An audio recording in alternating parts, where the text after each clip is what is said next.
Good evening, everyone. Can you please join me with the Pledge of Allegiance?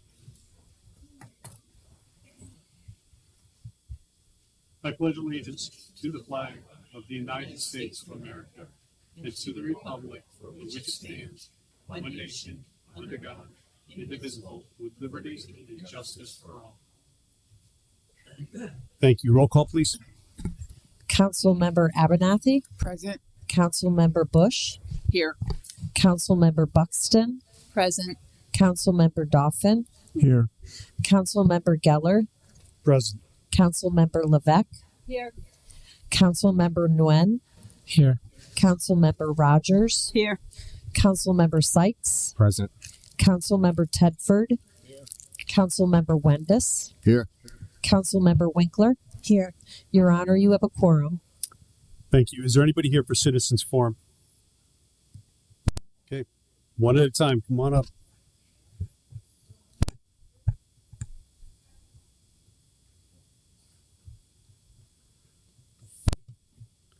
Just your name and address for the microphone. My name is Jean Mers. I live at 144 Phoenix Street in Vernon. Could you do me a favor? Just turn that towards you more.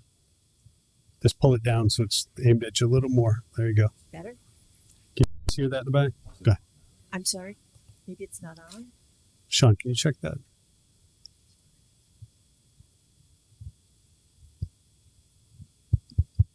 Okay, now it is. I'm here because I'm about to lose my PA 490 open space classification on 4 acres of land during the current reevaluation.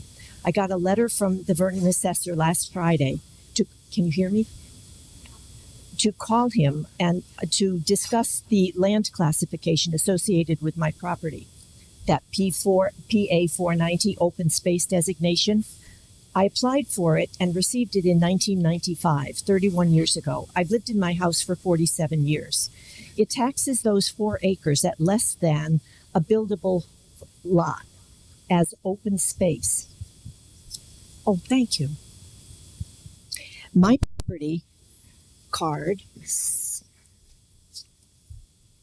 says land type, 0.62 acres residential home site, 4 acres PA 490 open space. When I got the classification in 1995, I knew then that it was for farm or forest land, undevelopable, and that I'd have to pay a penalty if I sold any of it. No one has offered to buy it in 47 years. It was my grandfather's property. Originally, I bought 2 acres to build a house, then 3 more when my aunt died because my well was on her land, then 0.61 acres from a neighbor so that I could own both sides of a part of the brook. The land is mostly treed, a lot of work to maintain, full of bittersweet multiflora rose, coyotes, deer, bobcat. Nothing has changed in 47 years. It is undevelopable because it is landlocked and part wetlands, all downhill. The only way to access it is by my driveway. It's not used for anything but open space, forest land. The assessor, Mr. Helms, was very nice. We have a meeting on Thursday, but I had to talk to you because your next meeting is way after the decision will be made. He's the messenger. The reevaluation happens before your next meeting. So I came tonight to let you know that I feel that it's being taken away after all these years. Not only will my house value go up, because it's gone up since the last reevaluation, but these 4 acres will be taxed at a much higher rate. I pay $6,520 now. That's more than my salary the first 4 years that I worked. Please do something. Leave the PA 490 for forest land and farmland in place. We are not going to develop it. We know there's a penalty if we sell off any of it. Thank you for your time. Thank you.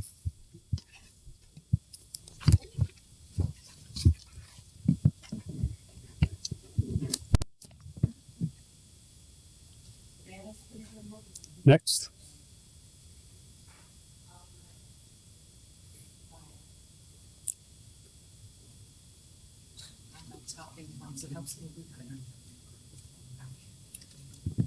Just your name and address. Start with that. Hello, my name is Nicole Del Percio. I'm at 41 Marjorie Lane in Vernon. I just have a few quick points I want to bring up to the council. This is my first meeting.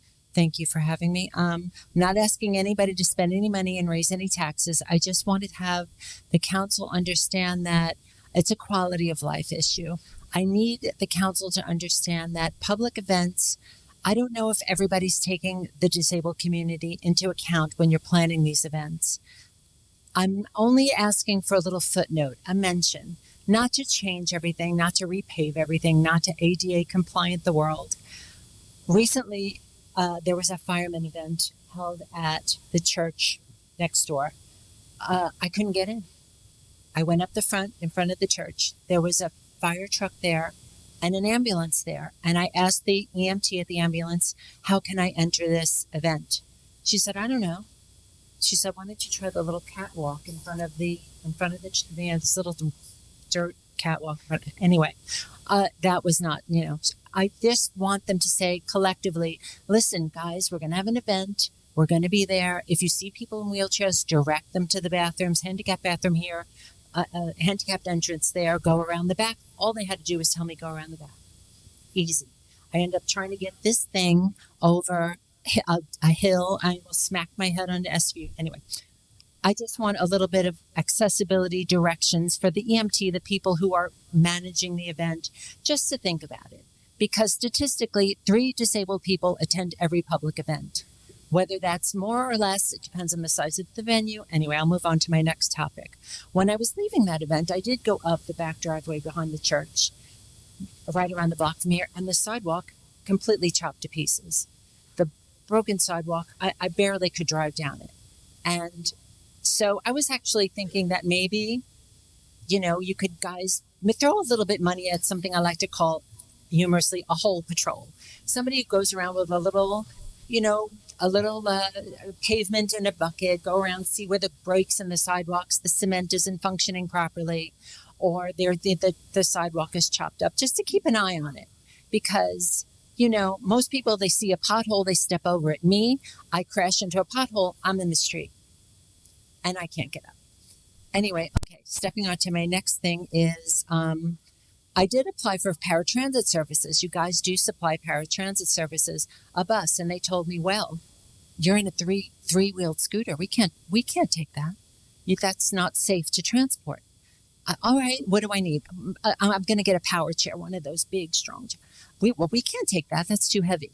So, when you have a website, when you're announcing things, when you're providing services, say, disabled, handicapped accessible, bathrooms available, the handicapped accessible entrances, just a footnote. Keep it in mind that disabled people are present, and you do have a lot of seniors in this community. I've been here about 2 years now, and I've noticed there's a large number of people, and they don't go out. They're not getting around. Anyway, the last thing I'm going to mention before I give up is this is a cheap, easy fix. WD-40, the brakes on the garbage trucks. Squeak, squeak, squeak. There are people, I don't know, nurses work. Sometimes they work 11 to 7 in the morning. They get home at 7:30, 8 o'clock, the brakes are squeaking. There are people who work, night shifts. And so it's an easy fix. A spray, squeak on. Anyway, thank you so much for your time. I appreciate taking the time to listen. Thank you, everybody. Thank you. And just to let you know, first of all, I apologize for your trip up to the event. And we are doing the sidewalks over again in the downtown area. Terrific. All right. Thank you so much. Yep. Yes. I'm here to answer.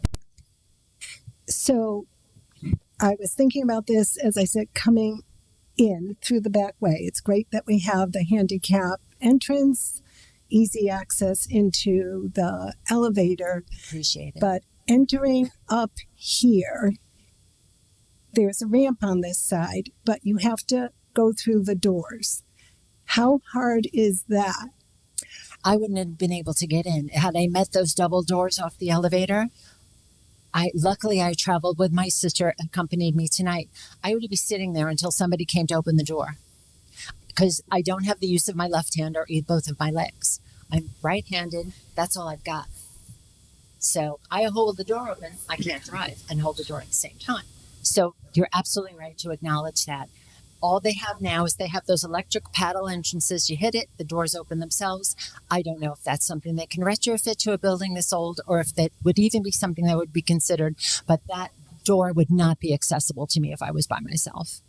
Okay, I you think for addressing we can look into that. I'm asking us to look into that so that those doors are accessible. Yeah, we just talked about that.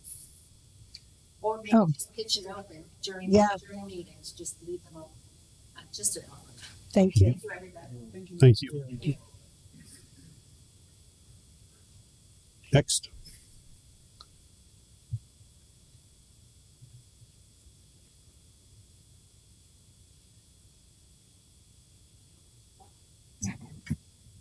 Donna Barnes, 11 Knollwood Drive. First of all, I'd like to thank you all for finally getting the tennis court, on behalf of my husband, who's not here watching the Red Sox game, getting it completed at Henry Park. He's played there several times. Pickleball players have. They put something up so that the balls from the pickleball court don't go in a tennis court. That's a good thing.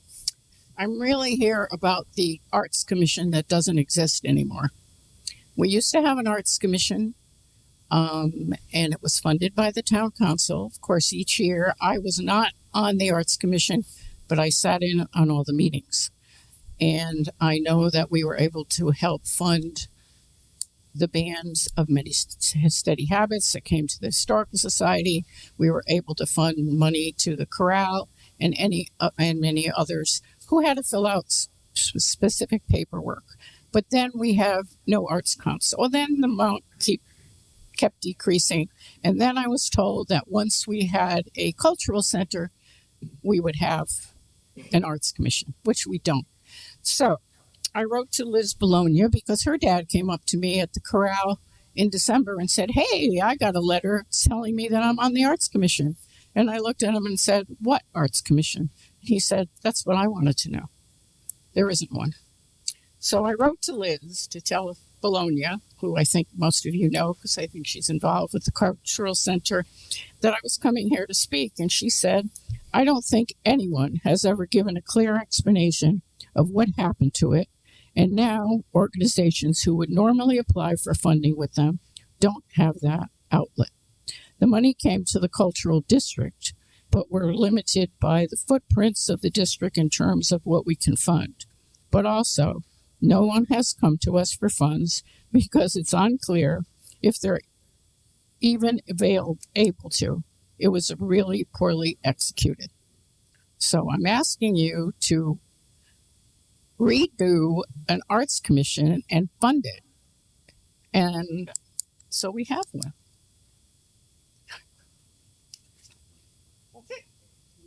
All right. Thank you. But I do want to remind everybody that I know you've said this is the cultural center, but I do want you to remind you that the other side of town, the Vernon side, has the Historical Society, has the Art Center, has the churches where the chorales sing several times, has the schools that have plays.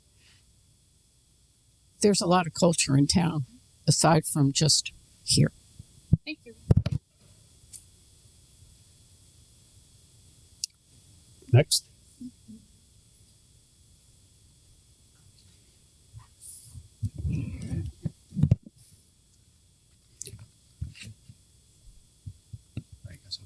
I'll try the microphone here. Good evening. My name is John Berube. I've been a resident at 178 Brandy Hill Road for 26 years. I'm here tonight regarding what I believe is a simple administrative issue that involves my PA 490 forest land. Much like the woman who spoke earlier, I've been preserving this land for 26 years, 21 years. It's been forest land. And I feel like the rug has been pulled out from underneath me. I had a handout for all of you, but I'm not sure if you received it yet. I was going to, my speech here talks to it. So I'm going to read through my speech, and when I refer to the handout, hopefully you get to look at it later. Can you get closer to the mic? Sure, I'll put it right. Is that good? Sure. Okay. So the assessor is calling for the termination of my forest land designation due to a change in the ownership of property in 2009. However, my position is clear and simple. I've held continuous ownership of the property since I purchased it in 2000, and the assessor is incorrectly applying wording from a 2014 statute update to a 2009 event in question. He's insisting that I follow the application process that is outlined in this 2014 statute change. I strongly object to being forced into a brand new application process that will set me back at the beginning of the forest land contract of 10 years, and it requires an expensive, completely redundant forestry report that actually fails to meet the rules of the state statute. And it will potentially put me at risk for a future audit. As I mentioned, I originally purchased the property in 2000. I was granted PA 490 classification in 2005. I've maintained continuous ownership of the land, and the land has continuously been used and assessed as PA forest land since 2005. In the packet I presented to you, it has samples of the assessor reports showing the fact that I've been a contiguous owner and it's been forest land, and I've been the forest land on the forest land record for 21 years, contiguous. The letter, which is on page 2 of the handout that I provided, cites 2 short phrases from the statute to claim the termination. The 2 phrases are: classification is personal to the particular owner who requests and receives such classification and shall cease as of the date of the sale or transfer. As I mentioned before, I'm the owner who requested and received the classification in 2005. I've never sold or transferred my interest in the property. And when I've met with the assessor several times, and when I challenged him on my contiguous ownership and the legality determination, he seemed to change his argument. And now he's verbally stating, disregard the letter. The issue is that I failed to notify the assessor of a deed change in 2009, and that's now his rationale for termination. So I'm a little confused, but regardless, no sale or transfer of my interest ever took place. The termination clause that he's referencing in the letter does not apply here. I highlighted the statute, and it's in the package, and in that statute it actually states, once land is classified as forest land, it shall remain so classified without the filing of any new application until either of the following shall occur. 1, the use of such land is changed to a use other than described in the application, or 2, such land is sold or transferred by said record owner. For point 1, I've never changed the usage of the land. The town has filed as PA 490. The records show filing with my name to there for 21 contiguous years. 2, I've never sold or transferred my ownership in the property. Therefore, this contract should not be terminated. As stated in the statute, the filing of a new application is not required. I have this bullet in my handout. It really doesn't apply. The assessor included it in his letter to me, so I wanted to mention it. But he's basically referencing wording in a 2014 statute update, and he attempts to apply that updated language to an event that occurred in 2009. I firmly believe it's unlawful to apply wording from a 2014 statute change to an event that happened in 2009, especially one that doesn't even apply to this situation, because that statute he references regarding conveyance taxes, and the assessor has agreed and told me that there is no conveyance tax in this situation. So therefore, this statute doesn't seem to apply in this case either. So everything referenced in the assessor's letter and his rationale seems to be inconsistent and incorrect. And if I execute the way the assessor is asking me, I'm almost positive it's going to create current financial hardships, because I'm going to have to hire a forester to come out and reevaluate the land, create maps that are going to duplicate the existing maps.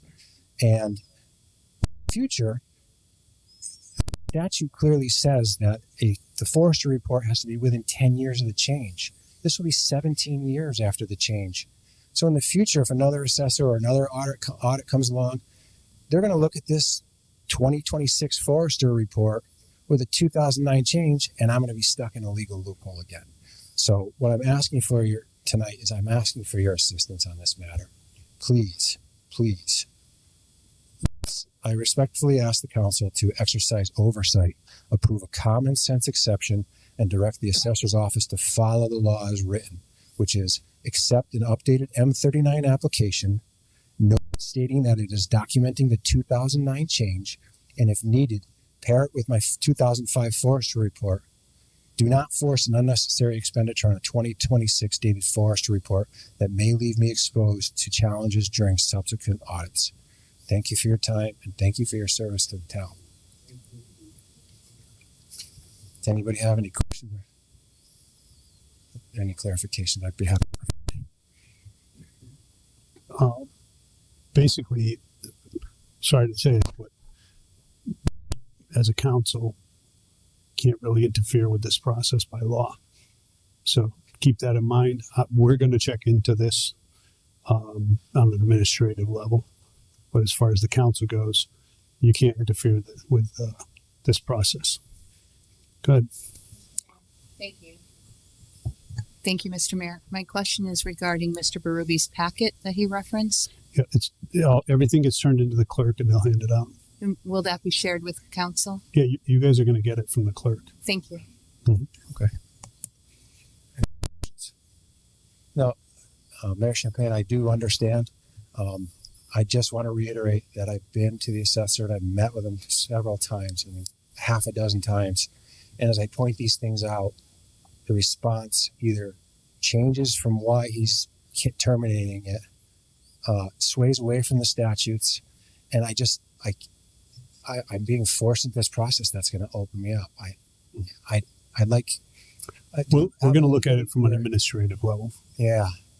So, do you have any suggestions as town council? Maybe have any suggestions, or you, Mr. Mayor, that might provide me in a direction how I can. Well, at this point, you got to give us a minute to look at it. Excuse me? At this point, you got to give us a minute to look at it. So you're going to have to give us some time. Okay. Yeah. Right. Understood. Okay. And the hardship with this is that there's an October 1 date due to the statute. I understand. And so I have to, and foresters are weeks out. So I'm not even sure I can meet this October 1 deadline, pay the forester, get the report in on time. So there's another thing that's going to put me later. What's going to happen in the future is the statute say somebody comes along and says, "Oh, hey, you were late on this. Your forest land's canceled again." There's so many cans of worms that's being opened by this, and I haven't slept in 2 weeks since I got that letter. So, I mean, any advice? If any of you, my contact information's in the packet. If any of you have any advice, I know you can't interfere, but any direction, because I'm stuck. I'm at a dead end. Thank you. Thank you.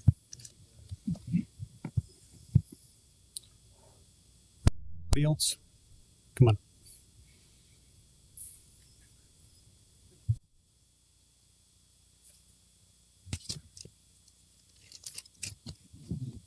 Hi, I'm Michelle Eddy. I live at 53 Lake Street. I also collect. Sorry.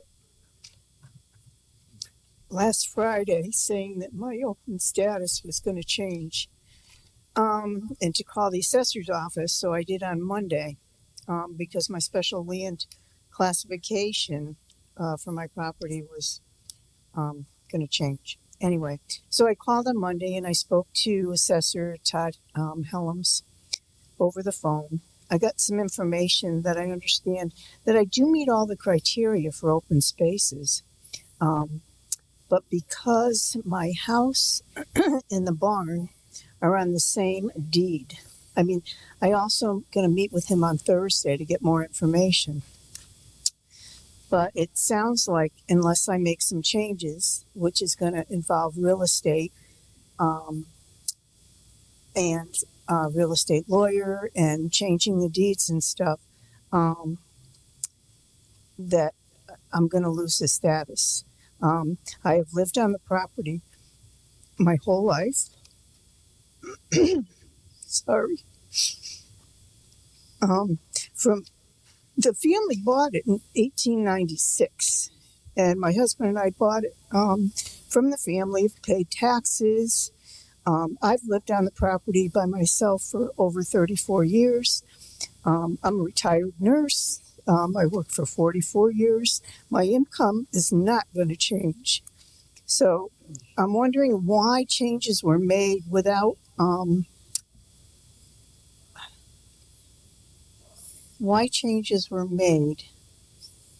without anybody being informed. I mean, they said this is going to start October 1st. Well, I got a letter on Friday. You know, I mean, this process has been going on. There's no newspaper anymore. There's no way to get in touch with people.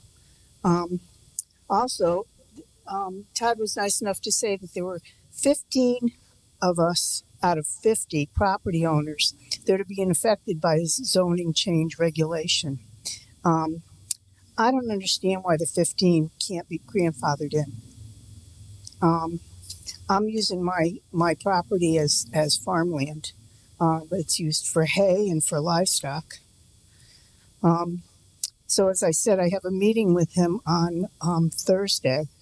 And I just wanted you folks to know this. I mean, you know, basically a lot of the people who have the open spaces are older folks here in town, been here our whole lives, you know, and applying for stuff. And with everything being so expensive, and then this comes through. I mean, come on, man. You know, it's like a kick. So, and I don't have time, you know, I've been maintaining it, you know, and it's in really good shape, but I've been doing it myself, and it's getting harder and harder is what I'm trying to say. So anyway, I want to thank you guys for the work you do. But also, you know, I don't understand, is there anybody who oversees the zoning board besides the assessor? Does the assessor have any power to make changes? I mean, all these changes, I know we get reassessed every 5 years. That's okay. Not really, but you know, that's what it is. And everything's going up, but I don't understand all these changes. And some of the changes are terrible. We're going to turn into East Hartford and Manchester. Do we really want that? No. But that's just my opinion. So I don't know. Is there any oversight with? You know, I went to another zoning meeting, and it was about advertising businesses out of people's houses and stuff. It was something we read on Facebook, and like really over 100 people showed up, and it was wrong supposedly. But I mean, there's no communication is the problem, and so it would be really nice to understand how things work, I guess. And maybe it's just my being naive, I don't know, but it's like we don't have any say in it. Right. You know, and it's really sad with the voting, you know, when a very small amount of people go and vote that live here in town. It's ridiculous. So anyway, but thanks you guys for all you do. Appreciate it. Thank you. Yep.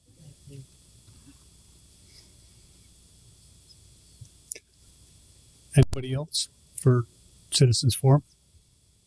Come on up. Hey, sorry about that. Hi, Cynthia Soto at Fort Charter Road. I pay taxes to Vernon and Ellington. That's why I'm here. I noticed on your agenda tonight that you are going to talk about the daycare tax abatement under new business number 5, and I just wanted to be here for that. I will stay through till the end just to hear. And in case you have any questions, please feel free to ask me how it's going if you want. I just wanted to reiterate the statute real quick. Talks about how you can abate up to 100% of the property taxes due for any tax year for not more than 5 years for any property or portion of a property used in the operation of a child care center, group child care center home license pursuant to sections of the statutes, or a family child care home license pursuant to another section of general statutes, as amended by this act. And it needs to be owned by the person or persons. The Ellington lawyers looked at it and decided it only applied to daycares. If you have your lawyers look at it, I'm sure they will decide the same thing. Please take the extra effort to have people look into it and see if you can get anything done for it, because it is definitely worth it. If we could get some more home daycares in town, it would really help the families. It would help the children that are, you know, possibly being watched unhealthily. If you have any other questions, please, I'm happy to stand up and answer them, but I do appreciate that you are taking the time to put this on your agenda and that you are willing to discuss it. And I'm here if you have any questions. Thank you very much. All right. Anybody else for Citizens Forum? No? All right. I'm going to close Citizens Forum. Right. Additional agenda items to add tonight? Thank you, Mr. Mayor. I think it's safe to say that all Vernon Rockville residents are relieved to have Prospect Medical Holdings in our rearview mirrors, and that we're generally happy to have Hartford Healthcare, a known local not-for-profit entity, at the helm. From my experience as a mayoral candidate last year, and that's only relevant because I talked to a lot of people as a candidate. Last year, I can attest that the twin issues of restoration of select inpatient services and open-ended continuity of the ER at Rockville General Hospital, now known as the Rockville campus of Manchester Memorial Hospital, but habit is strong, and I refer to it as Rockville General. Anyway, that this resonated with every household I spoke with, regardless of how that household was going to vote. Services at Rockville General are a preference for some of us, and they're a necessity. Are you making a statement or an agenda item? I'm getting to an agenda item, but I'm giving background because I'm going to ask for the town council's support. I'm giving background. Yeah. It's a preference for some. It's a necessity for others. A necessity for those who, for whom transportation is onerous or too expensive to get to Manchester or further points. I can also attest that everyone I spoke with was wary of the agreement struck between Prospect and the Connecticut Office of Health Strategy to keep our ER open for 3 years, ending in December 2028. Hartford Healthcare is bound by that same agreement that OHS struck with Prospect, and as far as I know, nothing more. The people of Vernon Rockville need answers and concrete assurances from both Hartford Healthcare and the Office of Health Strategy. I, as a resident of Vernon Rockville, want assurance that my local ER will remain open and that my local hospital will have some medical inpatient capacity. Hartford Healthcare said they'd hold a public session to share with the people of Vernon Rockville their thoughts and intentions regarding Rockville General Hospital, which, as we said, is now a campus of Manchester Memorial. Such a session took place in Manchester, but has not yet occurred here in Vernon Rockville. Our constituents, unaffiliated households, Democratic households, Republican households, all households, are united in a shared concern, or as far as I can tell, are united in a shared concern. Again, no, hold on. Again, you are presenting a case. You're not getting to the agenda item. All right. All this is to present an agenda item. This isn't for you to get up and talk for 20 minutes. Oh, okay. I'm not talking for 20. If the council, hold on, let me finish. If the council agrees that we're going to add the agenda item, that is the time for you to speak. Okay. I'll get right to it then. I make a motion and hope for unanimity among all of us that the town council support the administration of the town of Vernon to invite the administrator of Rockville General Hospital to the next town council meeting to share with us progress and intentions regarding Rockville General Hospital, and to follow that appearance within short order with an in-person public information forum having an interactive electronic option. Okay. So that's the motion. You got to reword the motion. How? You keep saying Rockville General Hospital after you told me they changed their name. And it wasn't Hartford Hospital that changed their name. Right. It was changed by Prospect. Prospect changed their name. So you got to use their name within the proper name within the motion. With the mayor's permission, may I restate the Yes, you motion? may. Thank you. That's what the problem. That's why I was telling you to do, or asking you to do. Yeah. Thank you. So the motion then would be that the town council support the administration of the town of Vernon to invite the administrator of the Rockville campus of Manchester Memorial Hospital to the next town council meeting to share with us progress and intentions regarding the Rockville campus of Manchester Memorial Hospital, and to follow that appearance within short order with an in-person public information forum having an interactive electronic option. Second. Seconded by Phyllis. Now you can question and make your statements. Hold on. Well, I made my statement already. Hold on. I'm sorry. Yeah. We are just voting to add at this point. So, and that's all we do during that part. You vote to add, and then you make your statement later on. Again, it's more of a question because you can't direct me to do something like that. I can't what? You can't direct me to do something like that. And No, I'm asking the town which council I don't have to. a problem doing. Just, for those that want to vote on this. All those in favor of adding the agenda item? Unanimous. Okay. There was a second one. Thank you, Mr. Mayor. I'd like to add an additional agenda item for tonight's meeting. I'd like to hear from the town administrator the latest update on the fiscal year 25 audit. Second. Seconded by Mike. I didn't hear what You're hard to you said. hear. Sorry. It's the same thing we've been asking for the last two sessions, an update on the audit. Oh, okay. So, Thank you. okay. Any other? All right. All those in favor? Okay. Unanimous. So just to give you guys a heads up, if you present things at night like this, some of your answers may be, don't know, because you've given no preparation for the town to prepare for anything or to get answers for you. So if you present something the night of, instead of like we asked, giving at least a week's notice, if you don't like the answer you get, that's the one you get because you gave no notice. All right. So everybody understands that. All right. Let's keep going. Anybody else want to add anything? No? Okay. All right. Presentations. All right. I'd like to start with introducing the new superintendent of schools, Jennifer Hills Papetti.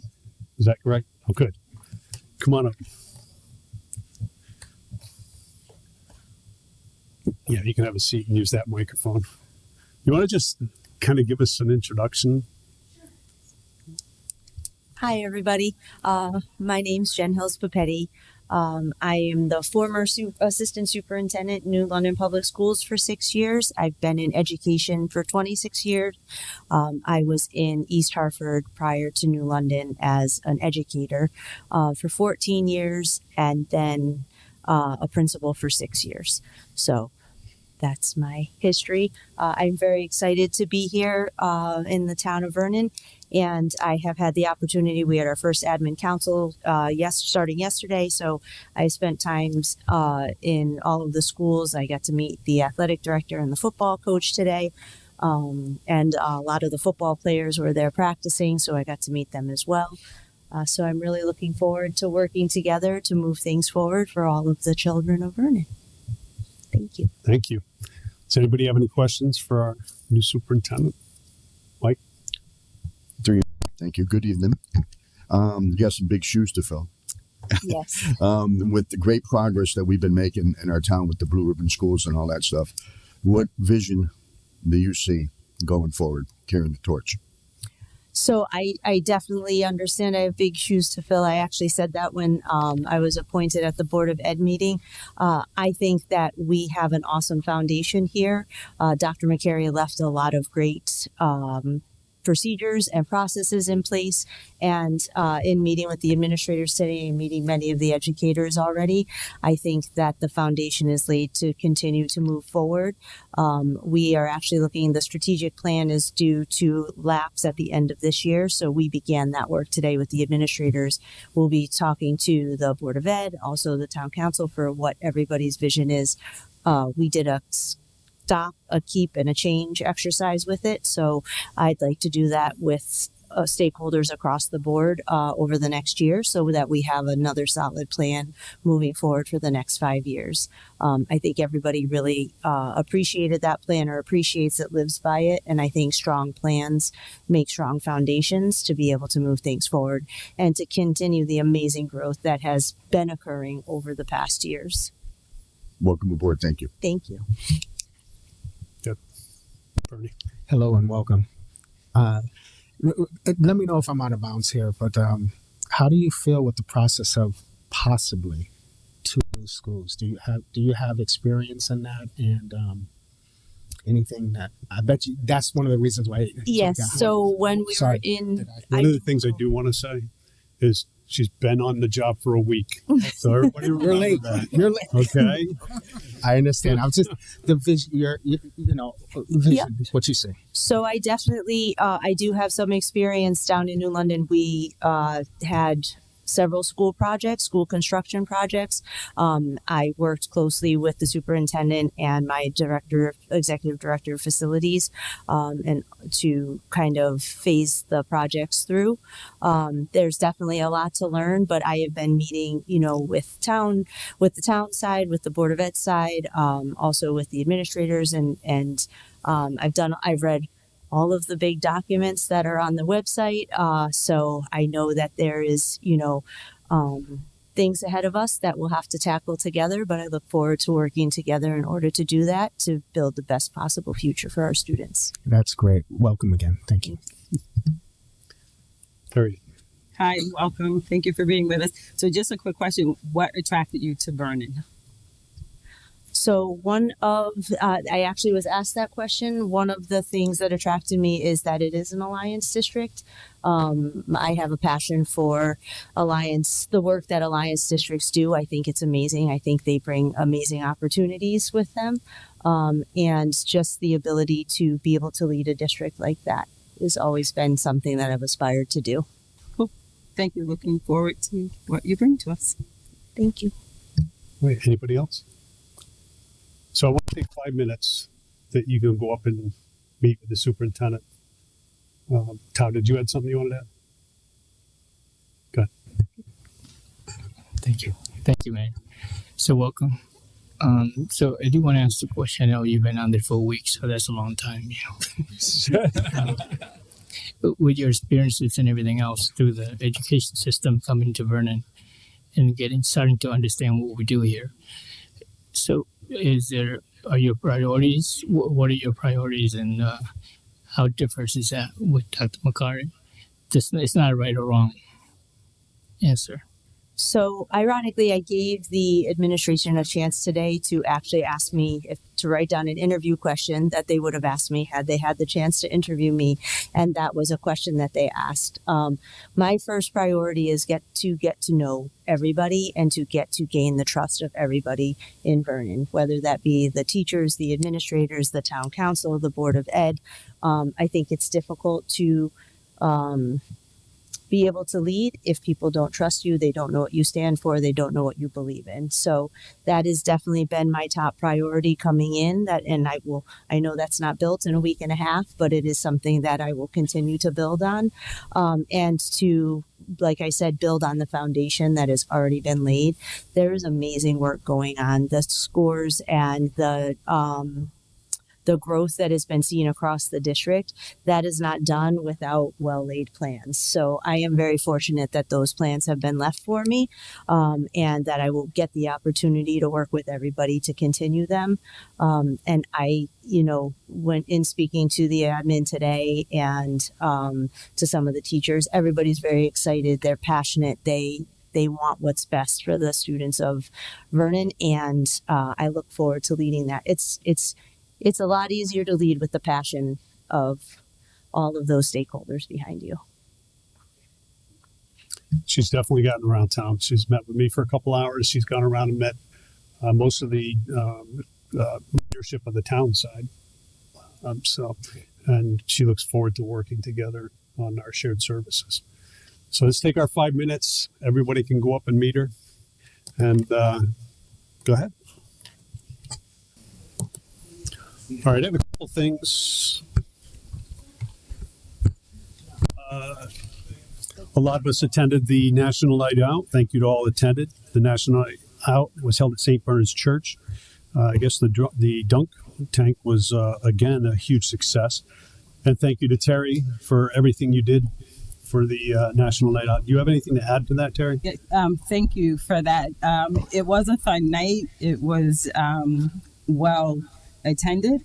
We've gotten a lot of feedback from it.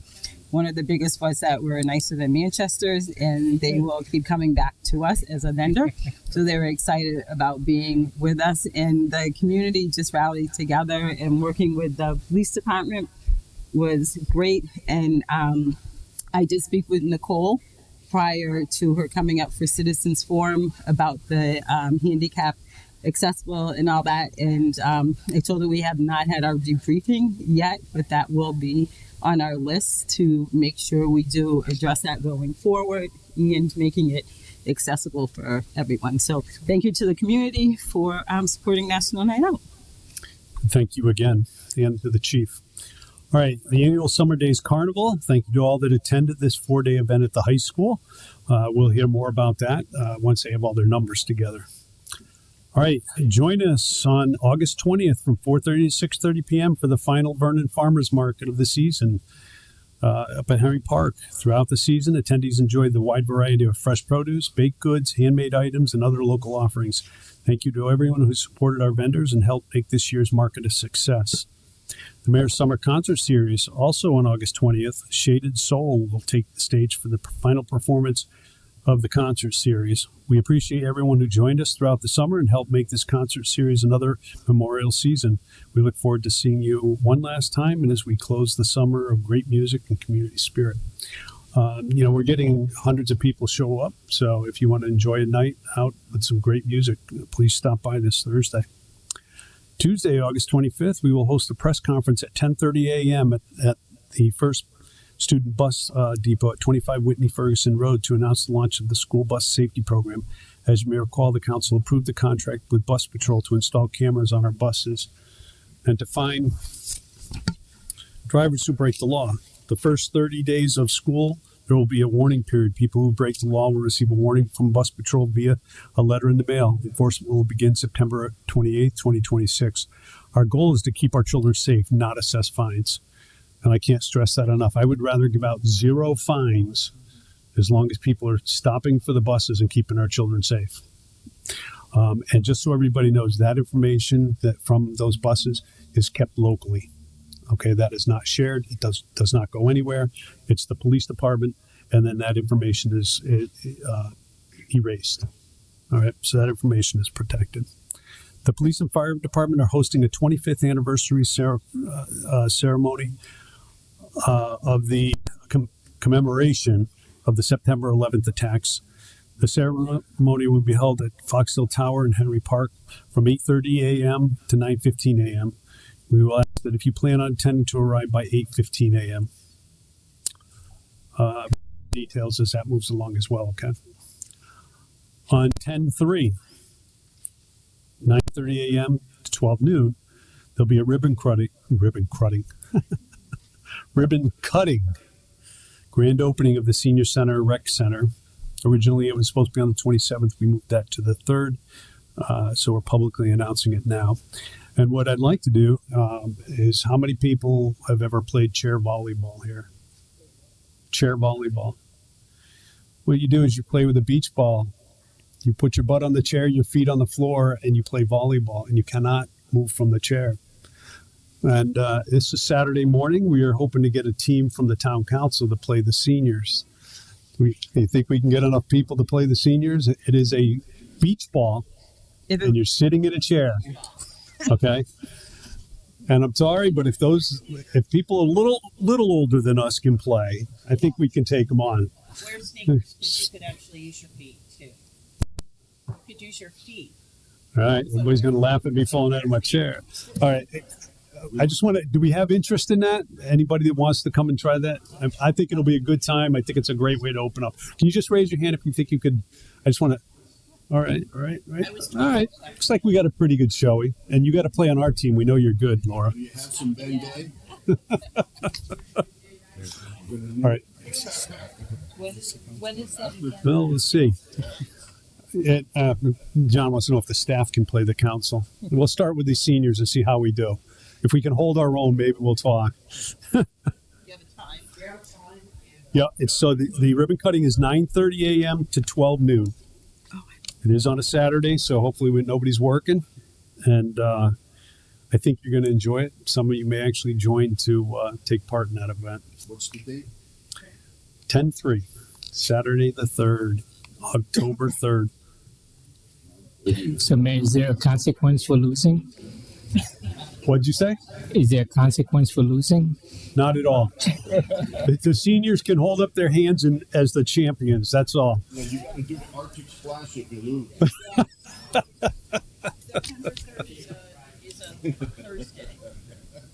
October 3rd. October 3rd.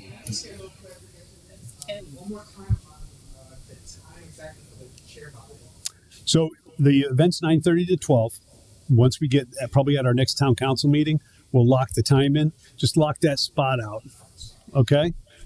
But I think it's an exciting time because I think the volleyball players are probably the most excited about that building because they keep hitting the ceiling at the old one. Okay, all right. Okay, that's all I have. Let's move on to the consent agenda. Motion to move consent agenda as written. Seconded by Laura. Are we pulling any? No? All in favor? All right, let's move on to new business number 1.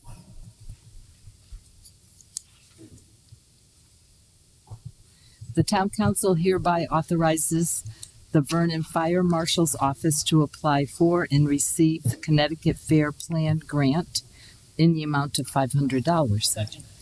Second. All right. What is this, Dan? Mr. Mayor, through you, thank you. This is a grant we apply for every year from the Connecticut Fair Plan, which is an insurance industry group who insures people who can't get typical house insurance. They're very good to the fire service. Every year they give out grants for equipment for arson investigation. They actually fund the arson tip line for the state of Connecticut, as well as provide scholarships, which my staff takes advantage of every year to the tune of $1,000, saving us taxpayer money on us attending classes. This grant this year for the $500 will be used for new lights for fire investigation. These lights are available to other departments, such as the police department, if they were to need them. They're portable lights that are battery operated that use the same battery platform that we use for all of our tools. There is no match to this grant. The application will go through and we will receive the funds and buy the lights that we need. We have had 100% success in the last 7 years with this grant. Thank you for your support. Thank you. Any questions? All in favor? Thank you, Dan. New business number 2. The town council hereby authorizes Daniel A. Champagne to execute the necessary paperwork to make application for and receive local prevention council grant funds in the amount of $5,342. Second. Seconded by Laura. Michelle, you want to Hello, thank you, Mr. Mayor. Through the mayor, so this is another grant, the Local Prevention Council grant that we apply for every year. The funding supports the activities and the capacity building of the Vernon Rocks Coalition, which is our local prevention council. And the priority substance for this grant is vaping. Cannabis and nicotine. Some of the activities that this grant funds is tobacco compliance checks, community events such as our Vernon Rocks Block Party event where we disseminate a lot of information. We do classroom vaping presentations, and we've created a supply of vaping cessation kits. And it supports continued training for our Vernon Rocks Coalition members. And we are looking this year to getting some vaping collection bins because there's really no safe way to dispose of vapes, and so there's something out there now that is a safe way to get rid of them. So we're going to be purchasing some of those. All right. Any questions? All in favor? Unanimous. Thank you, Michelle. Thank you. All right. Hold on a second. Are we reading this, or you want to describe it first? I have a motion that Mary Ann has. Oh, you got the motion. All right.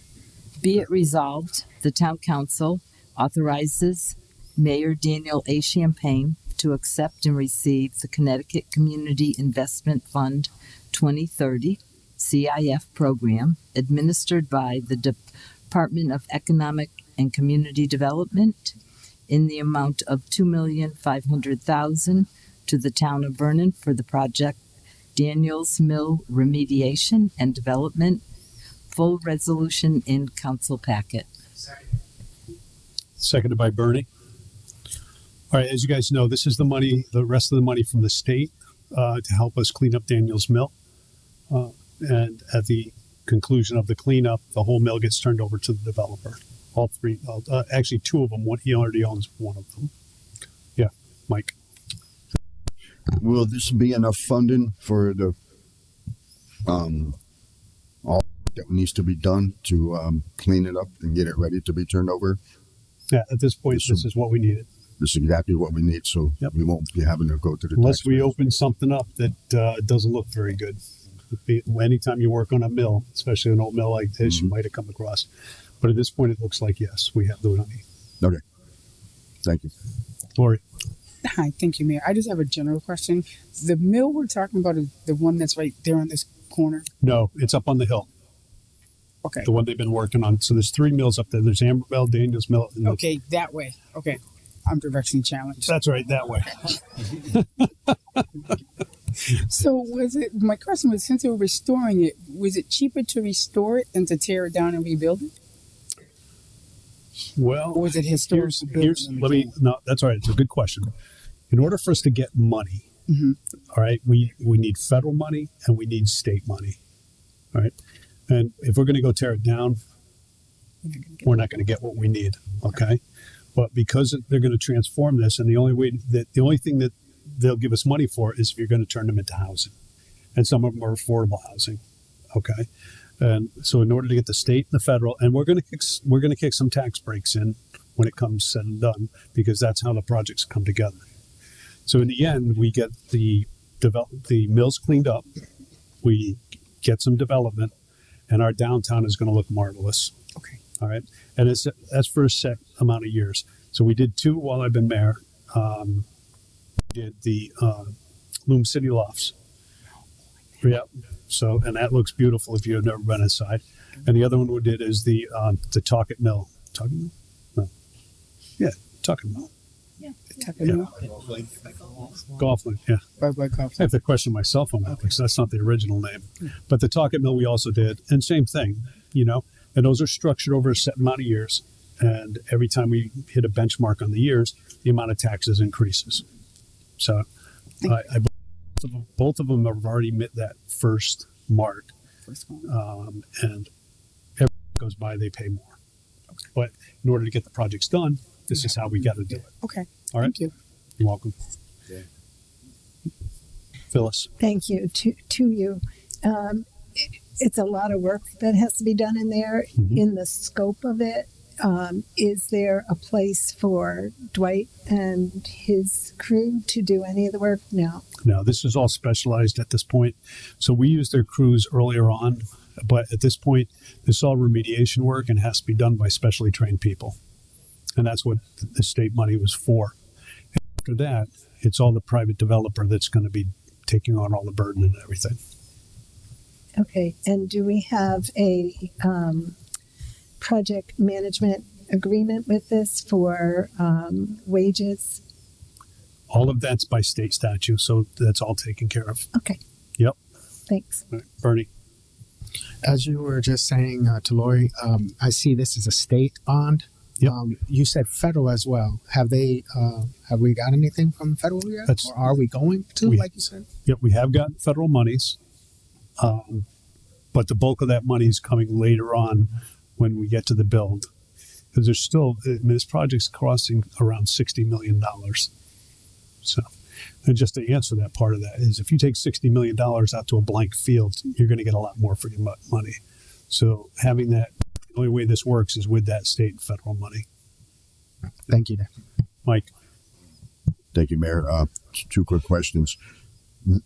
Correct me if I'm wrong, but this is going to include the small mill down on the flat there, Anacorte, whatever that was? It includes all three. Well, this money is only for Daniels Mill. Right, but when they purchase this, that will be included in there with that land that you have the They already own events on?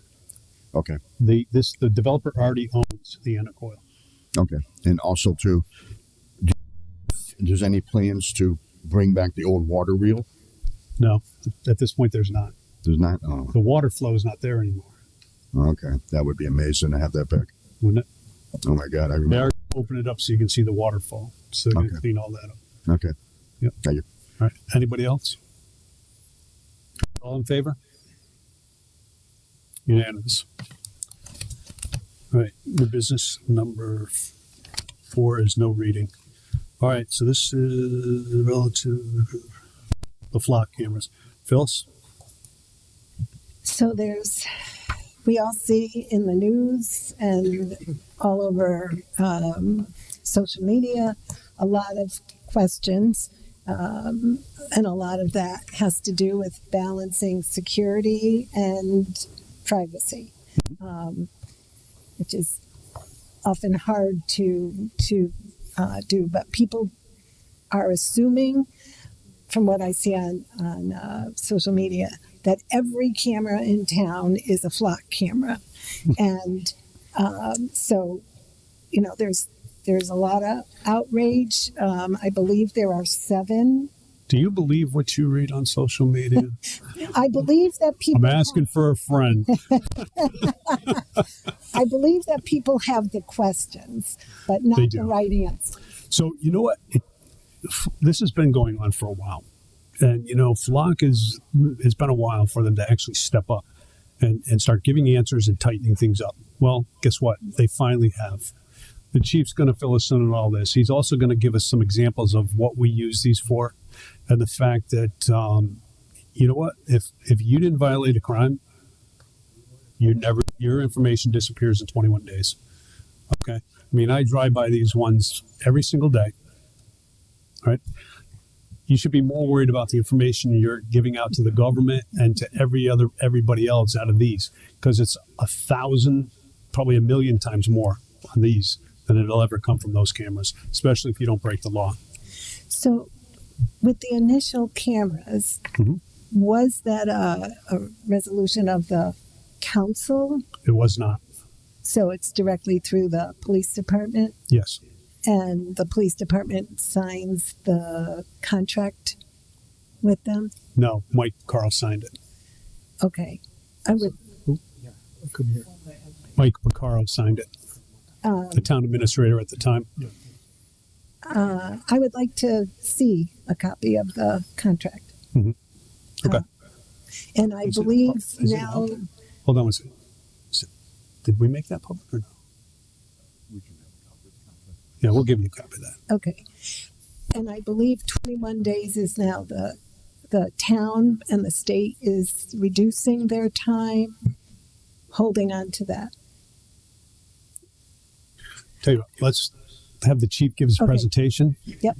And he's probably going to answer every question you have. Okay? Go ahead, Chief. First, thank you for the opportunity to describe our program. What we do with those are turned it on. Effective. The light was on very dimly. I apologize.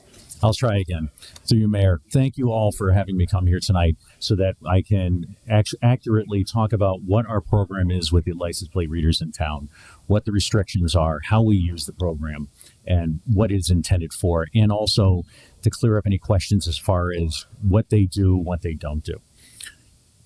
Flock is a vendor for a technology called an automated license plate reader, an ALPR, which is what I'll be using it for. There are 2 ways to use a license plate reader. First is an officer will go into a system that will query what data is in the license plate reader system. The query has to be attached to a specific case number and have to be associated with a certain type of criminal investigation. If you don't have those 2 items, you cannot query the system for it. The system will track every query, who uses it, when, and how many times they do that query. We check that on a regular basis.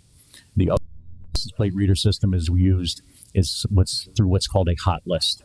So essentially, to keep it simple, once a day, what you can view as an Excel spreadsheet comes from NCIC, which is the National Law Enforcement Database of stolen motor vehicles, vehicles associated with wanted persons, vehicles associated with missing persons, Amber Alerts. Those types of things are put into the system. If the system sees that plate go by one of the readers, an alert goes off at dispatch, and we can tell our officers in the field that a vehicle with that plate appears to have gone by that camera. Officers go to the area, double check to make sure it's the right the right plate through a live check, and then do whatever enforcement is appropriate at the time. The way a license plate reader works is a fixed location. There's a camera that takes a picture of the back of a vehicle that goes by. It focuses on the license plate, and it will catch the license plate and then photo of it back into the vehicle. It's not intended to look into a vehicle. If there's any, the photos I have seen where you may see something inside a vehicle, you could tell there's a person in a vehicle. There's no clarity inside of a vehicle. So it's tracking the vehicle. Or excuse me, not tracking it, it's recording the vehicle going by at a certain time. The software is able to, in a query, identify the plate and compare it to that list, and also allow to be able to search it. The software will also let us put in descriptors. For example, if we're at a crime scene and we know from a witness we're looking for a blue Ford pickup with a Cape Cod sticker on the back, I'm describing my own vehicle, they can do that. They can put that in for a query, and if that is shown up in the system, it'll alert, and it gives an investigative starting point. We have 7 cameras around town. That is our locations. They're all very publicly available. I actually found a map on dflock.com. You can find them all there. They're very accurate. It's in those camera systems. They're being retained for 21 days. That is by state statute. The legislature passed a very stringent law regarding license plate readers as part of a larger bill. All of those things will be taking effect effective October 1, with some additional parts coming into effect for January 1. As of October 1, by state law, we can only hold on to that data for 21 days. If that data is not queried and attached to a case, it will be automatically deleted. Additionally, it requires regular audits. It requires the department to make sure that they attach a case number and the reason codes to all the searches. It also limits what agencies we are allowed to share data with. As of October 1, only police agencies in Connecticut, Massachusetts, New York, Rhode Island will have access to be able to search our data. State law. To use all of those search codes that any of our officers would have to use as well. Another part of the law is there are certain, if an officer is found to be violating the statewide policy that's associated with this use, it's a cause for decertification as a police officer. There's penalties associated with improper use of license plate reader data. Any disciplinary that we would have internally, they're looking at decertification. Also, they're looking at a potential violation in the court system, which would make their testimony no longer usable for any future cases. And depending on the situation, a computer crime could even be filed against somebody, depending on the situation. We greatly value the importance of how secure these types of systems are supposed to be. We also recognize how this is not fishing expeditions. These are investigative techniques. In discussing with other chiefs from around the state, one of my peers described this as probably the most important advancement in police technology since the use of DNA. Numerous cases talking about a license plate reader usage in the past few years. Last year, or this past April, we solved a criminal mischief case using a license plate reader. We solved the motor vehicle theft. At the end of last year and the beginning of this year, the license plate reader was critical and key in identifying a fraud scheme and identifying and arresting a subject from it. Evading accidents that have been solved through the use of the license plate readers. Rage incidents. We've located individuals from domestic violence cases and individuals with felony warrants from other states. Not sit here and say that these cases would not have been solved without it, but I will say I guarantee they were solved much quicker. And when we solve a case quicker and make an arrest quicker, I'm very comfortable saying that we prevented further victimization of somebody else. be here and say that I will not disregard concerns people have expressed about using license plate readers. I understand the thoughts and concerns about the thought of being tracked or my officers being able to know where everybody goes. That is not our intention. We cannot do that with the law, and we cannot do it with the technology we have in place either. I'll give you an example where the license plate reader didn't work. We had a missing person 2 weeks ago. Did not hit on a single one of our license plate readers, even though we had the vehicle and came out of town. It is possible to go through this town without hitting a license plate reader. Us to be able to find it, which is why information sharing is so key. We recognize that it does cause concern to people, and I will not dismiss that. But please know we have very significant guardrails in place, and we're always looking to be able to tweak it as far as we'll be able to ensure the safety of that data and that information. The information from our license plate readers is owned by us. It is not owned by Flock. We determine who sees it. We determine who we share with. It's not to anybody else. Full compliance with the Trust Act of the state of Connecticut as well. We do not and have never shared with any of the immigrations or customs agencies in the country. I'm more than happy to answer any questions. This is a key tool that we use. Please ask me any questions that people may have concerns about other things. These are not video cameras. These are not speed cameras. We do not issue infractions off of these. We can't. We don't have the technology. We don't have the systems in place. They don't capture a moving image of a vehicle going by. We can't see a vehicle going, if a car goes by an LPR at 80 miles an hour, we get the same data as if the car went by at 30 miles an hour. It's a picture of the back of the vehicle and the license plate at a very specific location at a very specific time. That answers some of the questions. I'm seeing some nods. I'm hoping it is, but I'm ready to answer any questions you may have. Bernie. I've got like 3 questions, but I'll try to keep them limited. One, you said other agencies you will not share the information. Can they get the information? Through Mayor, absolutely not. We determine who has access to even be able to search our data. You said October 1st, there's going to be a total of 4 states, including us, Connecticut, New York, Rhode Island, Massachusetts. My question is, does that change the flock dates on October 1st as well? I'll try to explain. You said October 1st that 4 states are going to be using this, if I'm understanding that? Just to clarify, so as of October 1, the statute that was passed by the legislature takes full effect when it comes to who we can share our data with. So by state law, effective October 1, we can only allow police agencies in Connecticut, Massachusetts, New York, and Rhode Island to search our data. Okay, thank you, Chief. Is it going to still stay for 21 days, and then after that it will be deleted? And with that, can you extend that time if you need to help the investigation, or will it automatically drop off? Through the Mayor. It will automatically be erased after 21 days unless it's attached to a case investigation. Thank you, Chief. Thank you very much. Phyllis. Thank you. So the laws are different in all the states. So if Sturbridge says, we need your flock data for this, what constraints do they have about who they can share with, and how long can they keep that data? Do you know? Through the Mayor. So after 21 days, if Sturbridge PD, I'm just using them as your example, if they haven't searched the data, it's gone.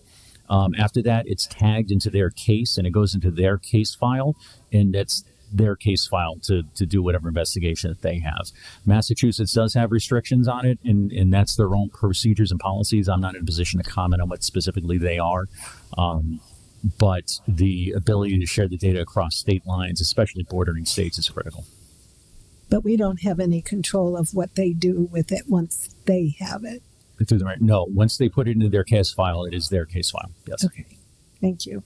And if you could, at some point, I know there's other questions, also explain what those other cameras are, because that's a question out in the community. Well, what are, they see other cameras and they're not all flock cameras. If you could explain what those do. Well, through the Mayor, I'll I would only be guessing as to which cameras people are talking about, but there are video cameras on town buildings that we have for security. There are cameras at different intersections controlled by the state so that they can determine if there's a major traffic problem at an intersection. There are cameras on people's homes, a Ring camera or an Arlo camera that people can install in their own homes too. We just discussed we have the stop arm cameras coming on the buses too. Those are all separate, unique systems.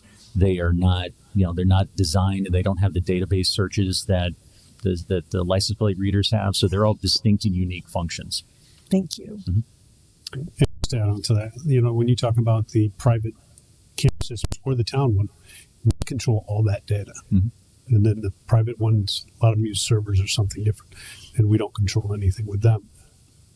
And when you said, when we pass this information on to another department somewhere else, and they control that, they have a case number themselves. They're looking into a criminal aspect of something. That's the only reason they have that.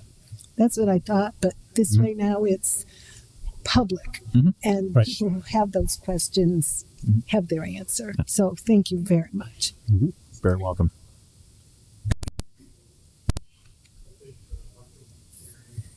I'll get to them. Go ahead.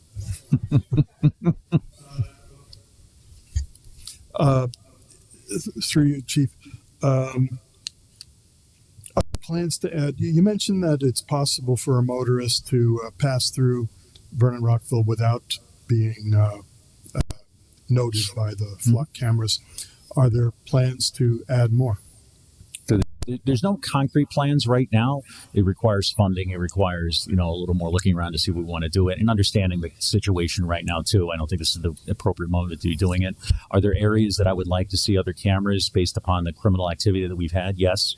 Honestly, I would love to potentially put one up in an area that we have a lot of motor vehicle complaints up by the Henry Park Tower, be able to identify vehicles that are operating inappropriately and recklessly up there too. That'd be one area I would consider, but no, there's no immediate plans to add any more right now. And I guess there's a state moratorium on adding cameras now, isn't there? Yeah, through the mayor. And there's no official state moratorium. I believe the governor's request was that everyone pause and take a breath, if I may paraphrase it a bit. But that's for our individual towns to decide. Thank you. Mike. Through you, Mayor, thank you. So this is strictly for criminal activity. A missing person, whatever, license plate reader. So this isn't monitoring speed, insurance, registration, verification, all that stuff. This is just strictly for criminal. If you're looking for something, a car, stolen vehicle, whatever, along that line. And through the mayor, that is correct. This is not. There's no speed enforcement off these. We're not checking people going through traffic lights or anything like that. They're not designed or intended to be used for that. And you are correct. State DOT's been using these on the transit buses for decades. All four sides of the buses on a continuous disc inside the bus, and often called to pull the disc out for a bank robbery or whatever if we're passing by. So yes, they have been using these. And through the mayor, if I may add to the mayor on that, actually, I am aware personally of motor vehicle crashes that have been investigated using those cameras on the city buses out on the highways. Very useful. Very useful. Now, these do these have the capability at some point, if the state law allows it, to enforce speeding? Through the mayor, I do not know of any ability that these cameras can do that. It's a whole other set of technologies to be able to do that. There's no radar units on these to be able to determine a speed or anything like that. The sole purpose of the license plate readers is to capture an image of the back of the vehicle and have the software to be able to identify the plate and be able to query it in the future. To your knowledge, do you have any awareness of mistakenly reading on a plate? Through the mayor, I haven't come across it, but part of the policies and the procedures involving a hit off of a license plate requires the officer to do a manual check as soon as they see that plate. So a hit on a light from a license plate reader is not probable cause in and of itself. It's an investigative lead. So even if a license plate is alerted upon through a license plate reader for a vehicle, an officer can't solely stop the car based on that. They have to at least check through the active computer system to collect the NCI system to make sure that A, that is the correct plate, that the camera didn't make a mistake, and B, that the list that it's reading off of hasn't been updated. It is possible the list was updated, a plate's in there, it was listed as stolen, And before the next update happened, the plate was recovered, is put on the individual's back of individual's car. There's no crime that's happened. That's why the officer has to check again before they stop the car. So this is, in a nutshell, how many years did we sign a contract for this for? Through the mayor, I believe it was initially a 2-year period, and that's renewed every year. Right. So this is not generating any revenue. So this is going to be a budget line every year in our budget going forward. Has been for the last 2 years. Yeah. So okay. So basically, this is for another, tool to fight crime. Absolutely, through the mayor. Absolutely. Thank you. Terry. Through you. Hi. So how do the alerts come through to be able to determine, like when you drive past the camera, right? So how does that alert then go to the police? Like, is it like on their scanners, or if there's a car in question, or what is that process? Through the mayor. So if it's a case where a car that's stolen goes past one of the license plate readers, and the reader catches the image of the back of the car, the plate matches the list that it has internally, alert will go off at dispatch, where the system's constantly being monitored. Alert at this LPR, this plate went by, it appears to be on the stolen list, pass it on to the officers. It's also possible that the officers could have the system in their cruiser lit up as well, too. So if they're in the area, it'll pop up and they know they're right there. Go through the normal procedure. Dispatch, got a flock alert at this location. I'm going to try to identify the vehicle and do their normal process. Thank you. Mm-hmm. Bill. Through you, Mr. Mayor. Just to put a finer point on the question that Bernie asked earlier, I understand that the data belongs to your department and that state law defines who you can share it with. And that doesn't include, and to be honest, I think the people who are asking us nervous questions about these cameras are not nervous about your department. Mm-hmm. They're nervous about federal enforcement of various kinds. Is that data within that 21-day period, is it subject to subpoena by federal agencies that might state law? To the mayor, I would be guessing on that. I'm not a legal expert in that sense. There could potentially be an argument for that. However, a subpoena would take time, and it's also declared in our state law that we cannot share it with someone else. So there would be a clear court battle before we'd be handing the data over to anybody. So our attorney general would spring into action in that case. Well, you got to understand. I mean, if somebody's looking at a car, they have to have details on that. If you do a subpoena, you have to have details when applying for this. So they're not seeing our data. So they would only be guessing. And you cannot get a warrant on a guess. I understand. Okay.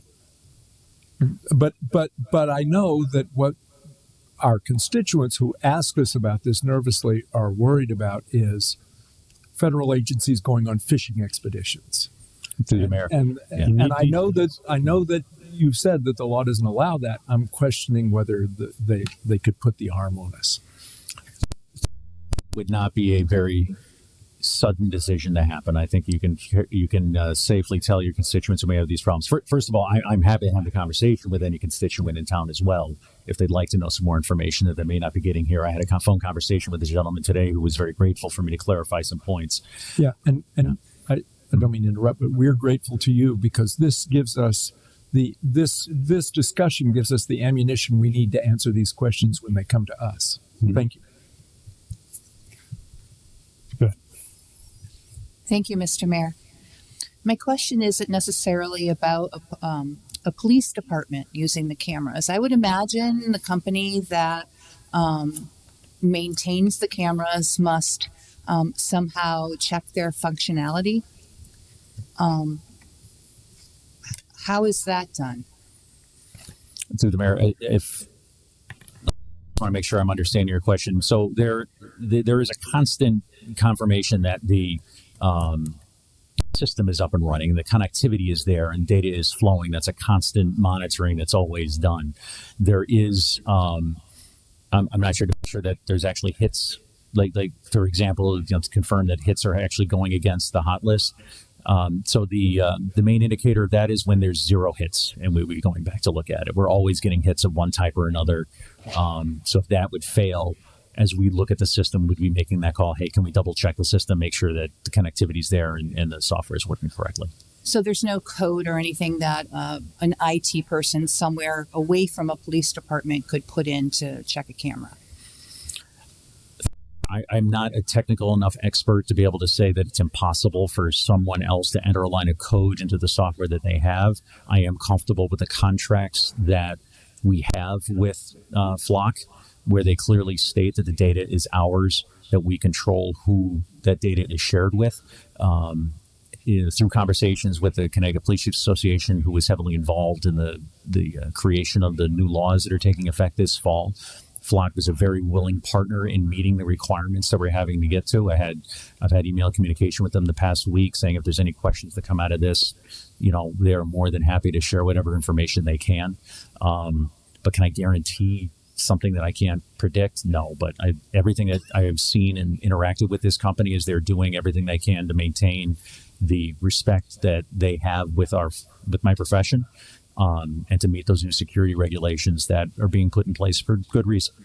So I would imagine, as you stated earlier, if a police officer used the system for a reason they should not be using it for, there would be consequences. More than likely, there would be consequences in the example that I'm offering as well, if it were to be found out. It's through the mayor. If one of my officers, and I have no reason to believe this is going to happen, but I'll put it, if any officer misused the system or there was an allegation for it, there would be an internal affairs investigation initiated, an impartial fact-finding investigation conducted, and if there was found to be violations of department policy, statewide policy, state statute, both administrative and criminal penalties would take place, would be in effect to include potential decertification for being a police officer.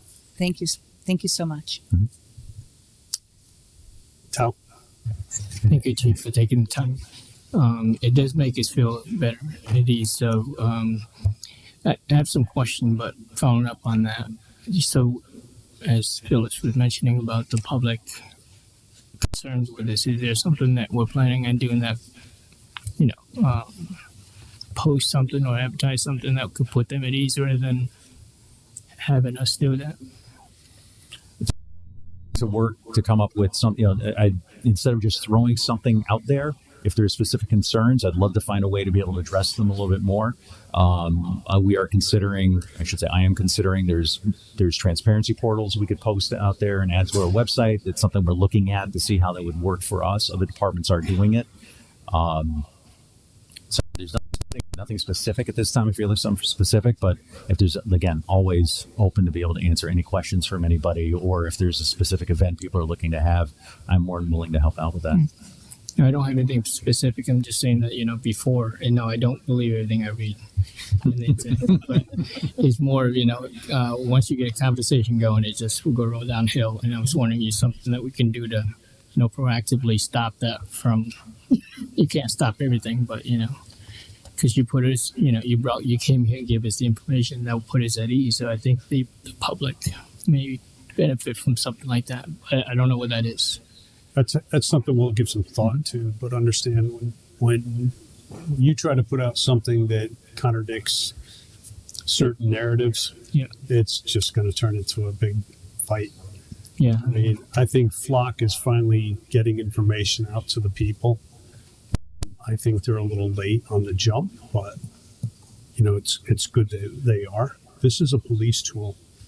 This is the same as a police officer driving up behind the car and running the license plate number, and that car coming back stolen. He's going to try to pull the car over and do what he has to do.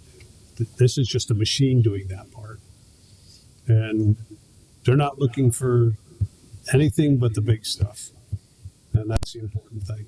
Yeah, no, I understand. I don't have a solution either, but I'm just trying to see if we can be proactive about it.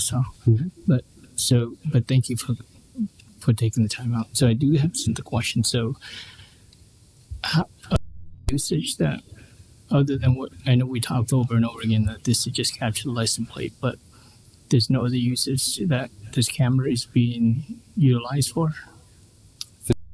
The license plate reader systems are solely designed to capture an image of the back of a vehicle to be able to identify the license plate on it and have enough data to have a description of the vehicle in case we're searching for it, and to make an alert if that information matches something that we're trying to find. That's all the technology does.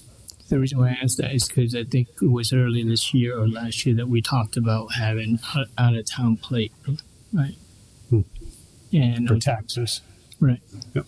And that also reads the license plate, and I'm wondering if that will complement that or supplement that. To the mayor, They're two separate systems. yeah. Understood, but one could say, "Hey, I saw this." No, two separate systems. One has one job, the other has another job. Okay, so they don't interact. Right. Not at all. And the other one was going back to your query and the audit. Now that's something that does not get erased, right? That's something that we keep. Just if something comes up. Through the mayor, yes, the audits are going to be permanently recorded. Part of the law that's taking effect October 1, and then another phase of it starting to January 1 is that our usage actually has to get reported to the same organization at UConn that tracks all use of force reports and motor vehicle pursuits, and that report is actually required to be posted on our Facebook, on our webpage every year. So there will be an annual report of license plate reader usage in town that's available to the public. Okay, thank you. Mm-hmm. Marianne. Through you, Mayor. I'm going to say a couple of things, and I want you to say if I'm right or wrong. Okay, so you can't search by name. Correct. No, I can't search. I can't search by age. Correct. I cannot search Can't by age. search by race. Cannot search by race. There's no facial recognition. No facial recognition in this system. Doesn't have audio. No. So, in order to search, I would need a case number, or say I saw it happen really bad in front of me, and the officer would call in the plate. Maybe they would put out, is it a BOLO alert or whatever? In order to search the database at any time, there needs to be a case number with an associated reason code, and the reason codes match the crime reporting codes that we give to the FBI every year. Every search has to have both of those so that it's connected to something specifically police related. Okay, so you know what your officers are searching. Mm-hmm. There's track record on that. Mm-hmm. How does another state access ours? Through the mayor. So there's a request through the system. So when either Flock customer essentially sends us a request through the portal, would you be willing to share your data with us, and vice versa? We click yes or no.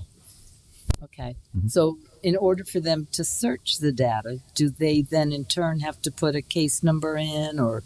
Through the mayor. Yes, they do. So then Yep. in turn, they can't do any of the searches I said, right? That is correct. Every search by anybody must have a case number and a reason code. So I think a lot of people, that's what I kept hearing they were worried about. And to tell you the truth, I've seen some doorbell camera rings or whatever they're called. They not only have audio, video, facial recognition, and they're out on the street too. A lot of them reach, but and I have no idea where that's going, that information. At least I know now. Flock sounds like they said, oh, no, now 7 days we're going to erase. Through the mayor. So that statement that Flock put out, that is a recommendation by the company. In speaking with our representatives, our state law is 21 days, so we're going to stick with 21 days. I think 21 days is reasonable, because if you're investigating an incident or something. Through the mayor, if I may add, that 21 days actually came from research done with Flock through this Chiefs Police Association. That tends to be the time span that the most number of successful searches are done in. Okay. I'd just like to say thank you. I'm confident, and I believe we need to keep our public and our residents safe. And I think this is a tool that we have. Thanks. Thank you. Bernie. Through you, Mayor, again. Kind of what Jeremy was asking about, more specific, I think. Will there be more cameras added that you know of, and how does that work? Because somehow there was a certain number, from, if I understand Phyllis right, and then it became 7. Mm-hmm. Every year, I believe you said that we relook at the contract. Is that correct? We relook at the contract. It used to be, it was 2 years. when you first started, if I understood correctly, and now it's every year. So is that in the budget? Is that how that works? It gets into the budget? Well, the pay for the flock is in the budget. Okay. Okay, so that's answered. One last thing. How does this get funded? Is it only through us? Because we got 4 states that's about to be tied into this. Like, is it just going to be Vernon residents that's paying for this? We pay for our cameras. Our cameras. And even if it's on a state road? Yes, because it's our camera. Like the sidewalks on the state roads, we own them. Good point. Good point. All right. Thank you. That's all. Anybody else? No? Thank you, Chief. Thank you. All right. Discussion of the home daycare tax. Phyllis. Oh, better if I turn that on. Thank you. So we all heard, or if we weren't here, it was in the minutes that Cynthia Soto came and addressed us, and I believe she has addressed the council prior to my serving. And she makes some very valid points. When I asked her for some more information, Bernie and I, she sent us the state statute. With the vote that happened at that time, which indicates that you were among the people who voted in favor of it. And I think, although some people think, oh, this was just a COVID fix, the need for daycare is still enormous in this town, in most towns. And yes, as Cynthia alluded today, I think we all know people who someone else watches their kids because they have no other choice. That's not necessarily a licensed home. In this case, we know these homes have to be licensed through the state of Connecticut. And if this will increase the number of daycares available to our parents in town, to me, that's a really positive thing. So I have looked at Ellington's, their resolution, and they limit it, although the law allows it to be broader, they limit it to home daycares only that are run by the owner of the home. So if I was renting a house or an apartment and ran a daycare, I would not qualify for anything the town offered to daycare homes. Dan, I can leave you this to see the statute after. It's very clear.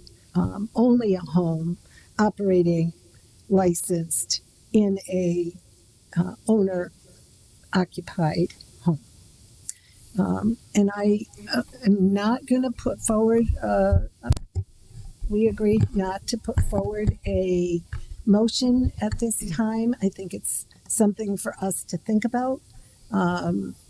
But Ellington gives I had it here somewhere, 50%.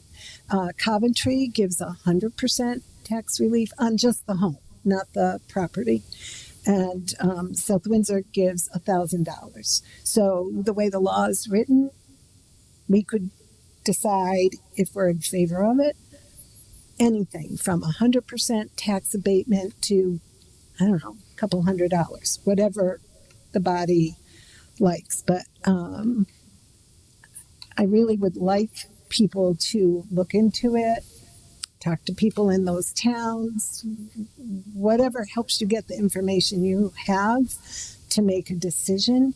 And then I think that next meeting we would like to bring forth a motion once. So I have some, if you don't mind, I have a question for you. Sure. Or a couple, maybe.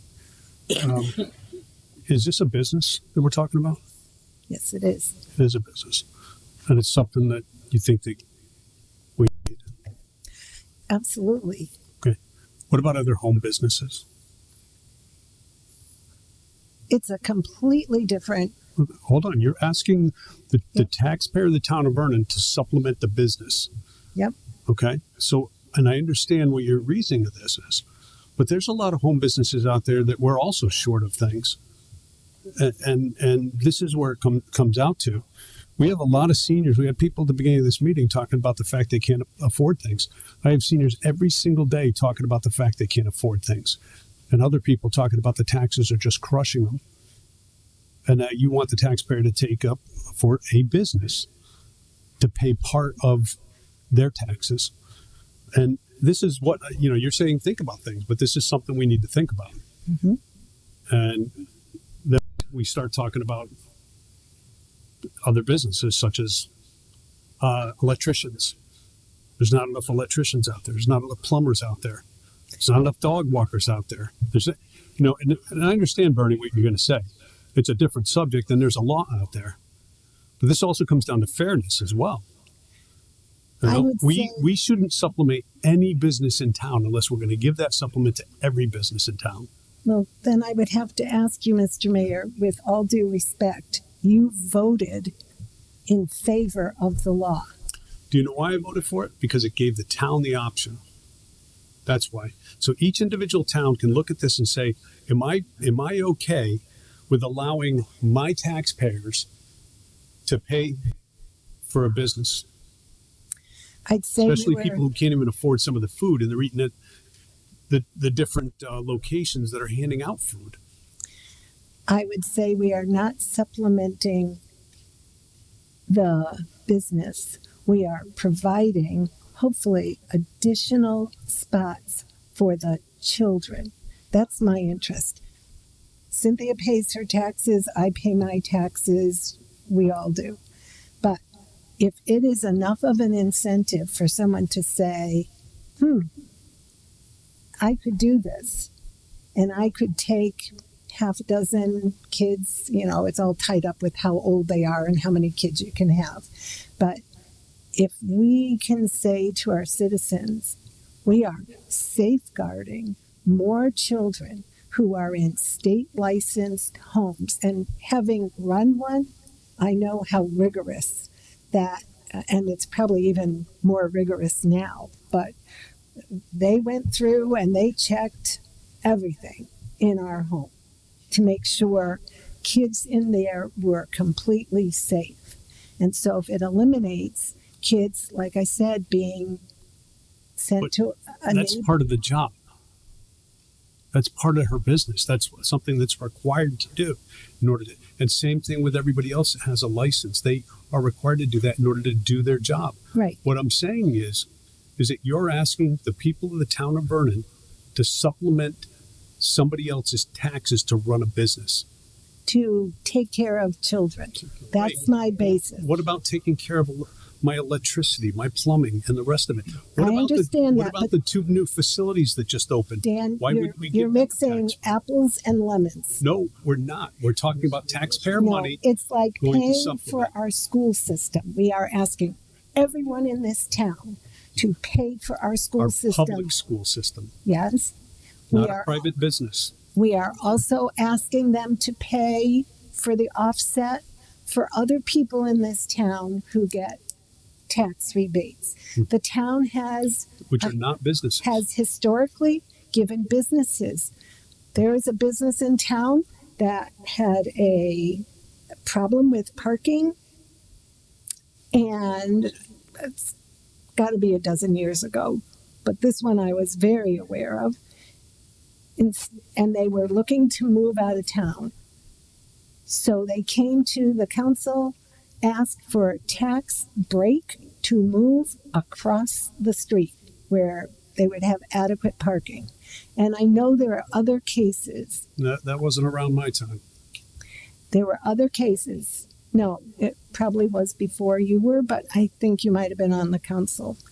There are other cases in town where to keep a business in town or attract them, it happens all around us. And there's a 5-year limit on this.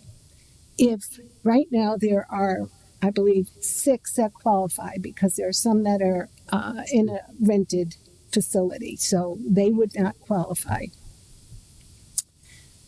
If we gave them $1,000 each, that's $6,000. Now, we have, during the budget, talked extensively about what effect that would have on all of our taxes. It's not going to change my taxes. Yeah, but it's still taking and telling people that we're going to supplement the business. We're not supplementing the business. We are supplementing the business. If you give a tax break to a business, you are supplementing the business. Well, I honestly don't understand your yes vote on the bill. Because that yes vote was left up to the town. Right. That's what it is. So each town individually can make the decision. That bill was going to pass without my vote or not. But as long as they added in that provision that the towns themselves can decide. That's all I'm asking. Oh, I understand what you're saying. But again, you just need to understand that you're supplementing a business. I'm hopefully increasing spots for children to have safe daycare. That is it. I am not over here crying because Cynthia is not getting a tax break from us. Sorry. You're a nice lady, but that's not where I'm coming from. There is an absolute need in this town for additional daycare. It's a problem. There are children, whether we birth them or not, they are our children in this community. And, we run after school events, programs. They don't all cost, or they're not all. That's the bottom line for me, is creating spots for children to have safe daycare. Licensed. You just opened 2 brand new facilities, all licensed. But these could be, first of all, let me tell you about the expense of that. Well, we're not going to start talking about those places. No, but what I'm saying is you made the statement that we don't have enough, and we just opened 2. We can open it, we can limit it, as Ellington does, to home-owned businesses, not the big facilities, home-owned daycares. All right. Thank you, Mr. Mayor. Mrs. Winkler, I hear the passion in your voice. Oh, may I speak through the mayor? May I speak to Mrs. Winkler? It's hers, so I'm going to allow it. Thank you. I hear the passion in your voice, and your need for safe places for children. That is undeniable. But I do want to remind you that the Vernon Public Schools is looking for universal pre-K. And that's something that they've been working on for a number of years. That's something I worked on as a Board of Education member. So that is there, all right, to address the concern that you have. Also, I do need to gently suggest that you're speculating on the fact that by providing this tax break, that would be an incentive for more home daycares to open up. That's speculation. If we have some data to give evidence to that, I'd be interested in reading it. May I respond? I don't know how we could have data. We would have to poll every homeowner in town and say, if you got this rebate on your taxes or abatement on your taxes, would you open a daycare? And I thoroughly agree about universal pre-K, but that only solves part of the day for preschoolers. All of our elementary, or most of our elementary school-aged children need supervision, often before school and after school, school vacations, all summer long. And yes, all-day pre-K would alleviate some, but not all. Most of those parents are working full days and can't cover childcare. I think this particularly hits are lower income families who can't afford the private daycares. The states provide money for low income people for that. If a daycare will take them, it's really low. It is really low what the state pays, and then you cannot ask that family for additional funds. So for most home daycares, they can't make their whole population of kiddos on state. They just right, but there is daycare available through the bigger firms. When I had my foster kids, they use that. Okay. Bill, through you, Mr. Mayor, I recognize the issue about subsidizing a business. I suspect we're going to disagree, but I will just say that I think there is a difference between a public good like childcare and a direct commercial service like installing a new outlet in your kitchen or fixing your plumbing. And I think the existence of this statute is proof that the legislature thought so too. I don't expect everybody to agree that this is good policy, but there is a long history of using tax policy, including tax abatements to private entities, to encourage the providing of public goods. I think earlier in this evening's meeting, we talked about tax abatements that are likely to come to a private developer for a project that I think we all support. And that's because we think that project is going to be good for the community. And because of that, we're willing to give them a tax advantage to encourage them to do it. And I think that's what we're talking about here. And that one's truly different. Because right now we collect a certain amount of money from those factories. So we're not going to lose money. But we're over time, we're just going to keep gaining more money. And the day they open up, they make more money. So we talked about tax breaks. There's a big difference here between that mill and what we're talking about here. I'm talking about the general philosophical idea of using tax policy to encourage businesses to do things that we as a community think we need them to do. Some of us here think that childcare is one of those things. The legislature evidently thought that childcare is one of those things. And I look forward to, when we have an actual motion on the floor, I look forward to debating it. But I just want to say, I think it is a reasonable thing to consider. And also, I mean, if we allowed the maximum abatements that the statute permits, given the number of qualifying places in town, it would still be a trivial impact on our budget.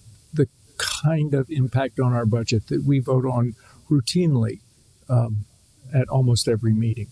It's the notion that we are, sort of going to be asking people to pay noticeable more taxes because of this measure is, I think, we should have the problem of having so many child care centers in town that this becomes a tax burden, because I don't think it's likely to happen. So anyway, I look forward to debating the motion when the time comes. I guess the other question is who says we're short on tax on beds for Vernon residents, or not beds, child spots for daycare? Who has the numbers that says we're short? We have 2 brand new facilities that just opened. So, and if that's what you're basing it on, I'd like to see some statistics. Mike. Thank you. I believe Phyllis alluded to that there's something in our town charter or something saying that if you rent, you can't. That's part of the law. Part of the law, okay. Well, I totally agree with that, by the way, because it's insurance reasons. You don't own a house, whatever. So, the homeowner that does own it, there's a lot of liability insurance there. But what I'd like to allude to is, if you have a home daycare in your house, that is for profit. That's a business. And I don't believe the taxpayers should be funding any business. It is a for-profit. There is a need, yes, we all know that. But you're operating out of your home, that is for-profit. You are making money off of that. You're not doing it voluntarily. Any business in town that's for-profit making money is paying their taxes, and we're not giving them breaks. Or people that work from home for organizations or companies, maybe we should give them breaks because they have an office in their house. We can keep going. Thank you. Bernie, this is I just want release to number 3. I want to highlight just 2 things. One, this is only for 5 years, and every year you have to continue keeping the certifications that you need to do to keep it going. 5 years and it's over. It's just a little breathing room. That's the way I see it. And I can't specify enough that only daycare businesses from home outlined in the statute, period. And yeah, I'll leave that there. Good. Thank you, Mr. Mayor. Taxes and the ability for our townspeople to pay taxes is the one issue that I hear almost all the time. Earlier in tonight's meeting, we heard from some people, one person who had property since 1896, and they wanted to talk to us about having to pay taxes. Now we're hearing from another group of people who would like to pay less taxes. This is an issue that's going to constantly come before the council, and it's a very difficult decision for the council to make. But we need to we need to be able to pay our bills. And that's what it comes down to. So thank you. I know this is just a discussion. No? All right, let's move on.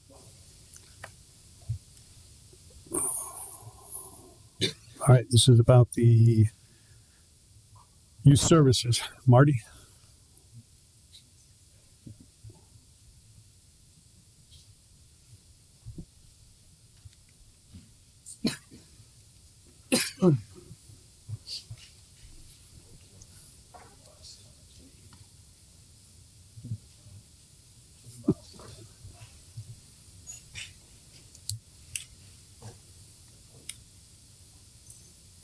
Go ahead, Marty. Thank you. Good evening, Mayor and Council. This evening, you received a packet of information. I was at the last council meeting, or the last one I was at. I'm not sure it was I think it was your last one. And we had extensive discussion about the data collected regarding a teen center and teen programming. So you've got 3 different documents in front of you, what I'll call like the executive summary I had our staff put together, because I know the 36 or so page document is a lot of reading and a lot of data. But you've got the summary, you've got the overview of the big study, and then you actually have the comprehensive study that our staff put together. The data, and a lot of work went into collecting it. I know at the beginning of this process, some counselors were concerned that we didn't have a professional firm to collect this data. There's no one on earth better to collect the data than the team that we put together, the specialists that we had in-house, the full-time professional staff that helped oversee it. And I'll tell you, I think we could sell this data to a number of other towns and sell the services that we put together to collect this data. If you look at the summary, Vernon offers a lot of programming. Even in my staff summary, it lists, youth services, library, and park and rec. You've got school activities, extracurricular activities. You've got the youth sport leagues. You've got the private businesses that offer youth activities. There is a ton of activities, and probably the biggest takeaway that our staff got from it is we could do a better job of advertising what we have, making that information available, because a lot of people will use the library, or they'll use the youth service program, or they'll use a park and rec program, and that's their go-to. That's who they look for. They don't typically know the crossover of the other services that are available. They don't know where to go look for them. They don't know they exist. So Michelle and I and our team have, the first takeaway we have is that we're going to do a better job of warehousing that information to make it in one place. If you're looking for basket weaving or watercolor painting or clay making or pottery or basketball or football or whatever, you should be able to find it all in one place, and that should take you to the agency that provides that. So that's probably the first thing that we do need to do is make people aware of everything that's available to them. One of the other big takeaways was that if you want to go back to that version of the program that's commonly known as a teen center, it's a facility. You don't have a facility to give to the teens, to let them make it their own. I was talking with one of the counselors earlier tonight, and why is our Camp New Haka such a successful summer camp program? Because the kids have their facilities there. I run park and rec programs and have since the late 70s. You do an arts and crafts program in a community center or in a senior center room.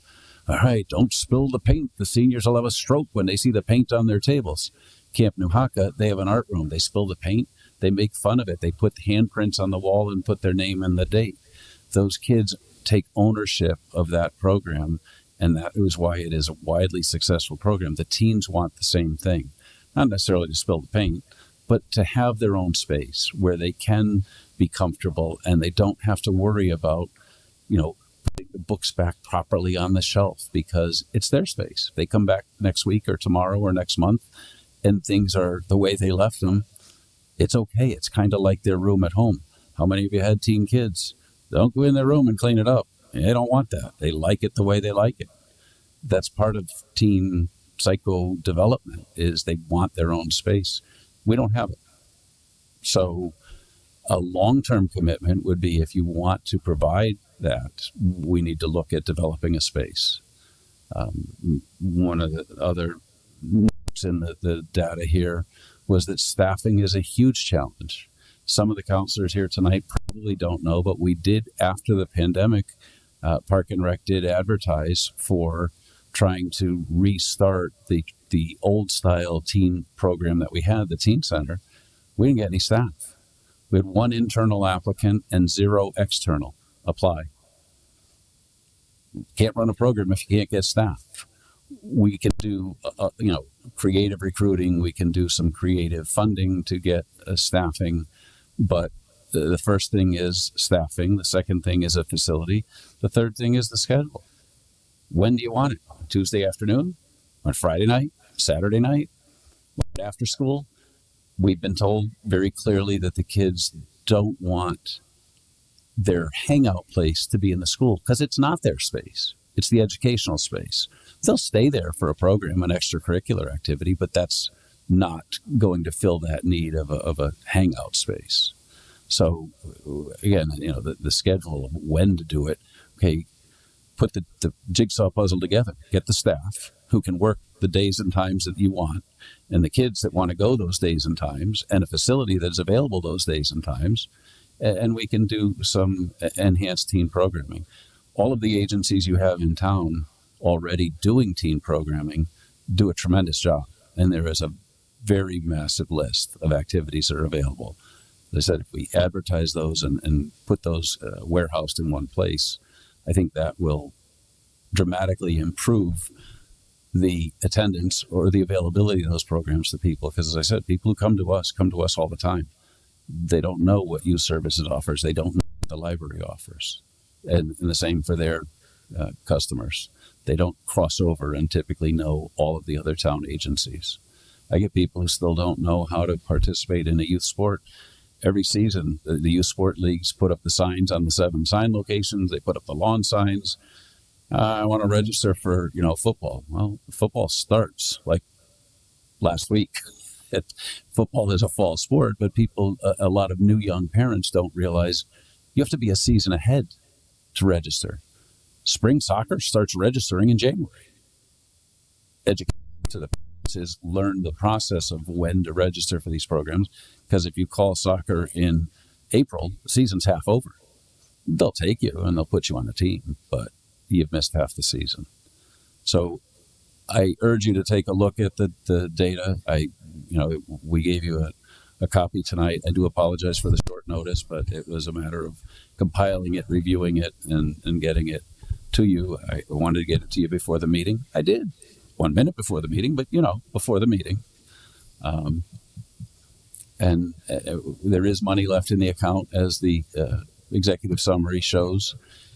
I think we did a very good job of collecting a lot of data and sorting through it with a lot of staff time that Michelle and her professional staff and my professional staff worked with our seasonal staff.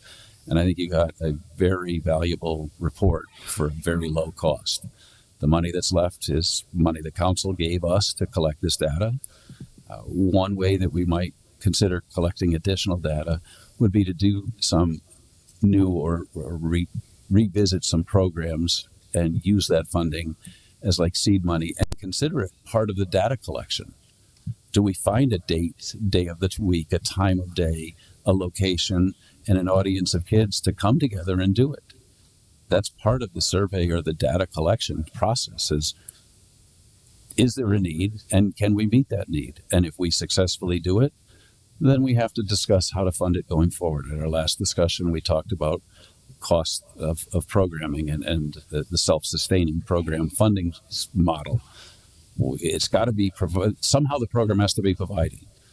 But our staff did say in here that youth services, somehow the state and feds love her and they give youth services money. They don't give park and rec money for programs because they know we typically run self-sustaining. So whether it's run by youth services or a partnership, creative funding and multi-pronged funding is the way to go. To charge the kids the cost of the service, it's probably not going to be successful because the cost of running a program is expensive. And especially if you have just like a drop-in type thing, the kids and the families won't see a huge value for it. The kids will get a lot out of it and they'll enjoy it, but they're not going to see the value of $30, $40, $50 a night, where that may be the real cost. And so you have to have grant funding and supported by professional staff and some kind of nominal fee that we collect. And then there may have to be a town council contribution. You do pay for some programming for seniors, for public pools, and for other services you want to provide. So, but I think that's premature at this point. I am not asking for money. I don't want money. I like direction on whether you'd like us to use the balance of that money to continue to collect data, but more hands-on data with the kids in this community and see what the interest is. Questions? Phyllis? So I did look through quite a bit of what you gave us, and a couple things stood out to me that affect the outcome. The questionnaire went to parents, and otherwise the kids who were in your focus, they were 3rd through 5th grade. 5th graders, I understand.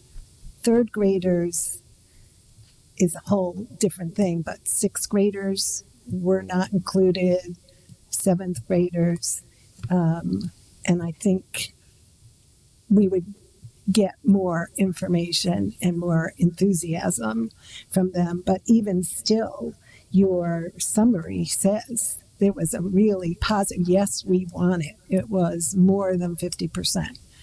There was very strong interest in it. The things that we do provide, Rockville Public Library, it's very creative. It's a wonderful staff. I have no criticism, but all of their programs start with 7th graders. So we're leaving out a whole group of kids. 6th graders don't want to go to daycare. There isn't the things for them. But even at the library, when I look every month at the department head reports, most of the programs have less than 10 kids, often less than 5. It's a different kind of atmosphere there. It's the library. You got to be relatively quiet, and there isn't physical activity, which a lot of these kids need.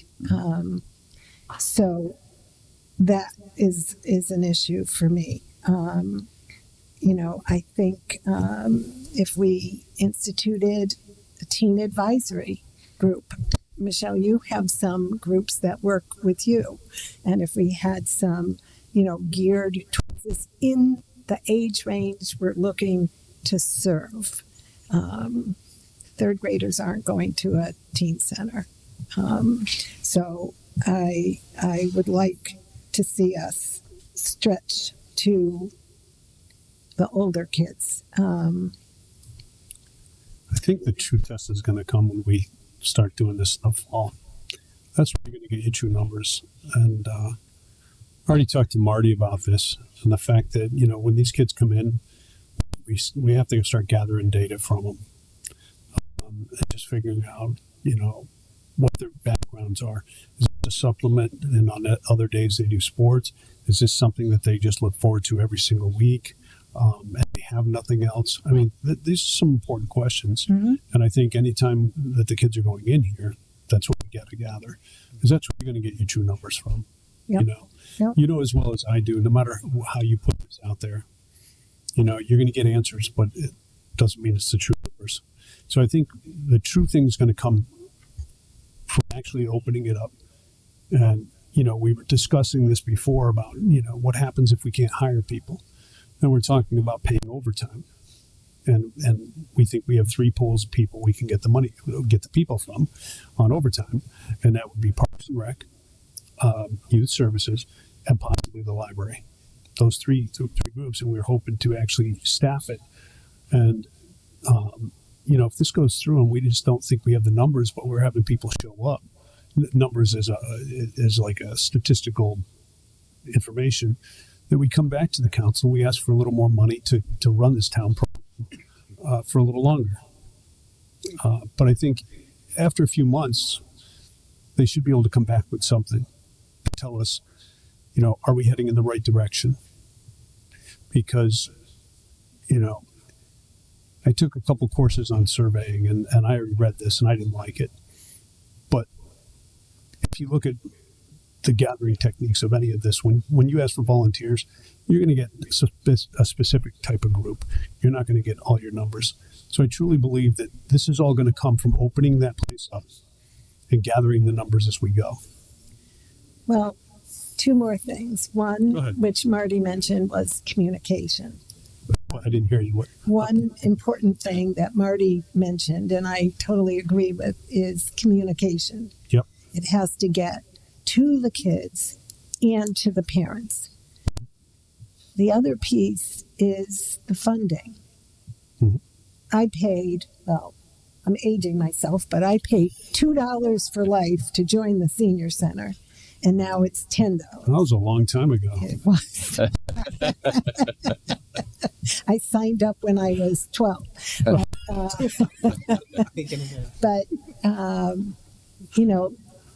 And yes, at the senior center, there are things that are cost if I want to go do a paint activity, and there are things that are free.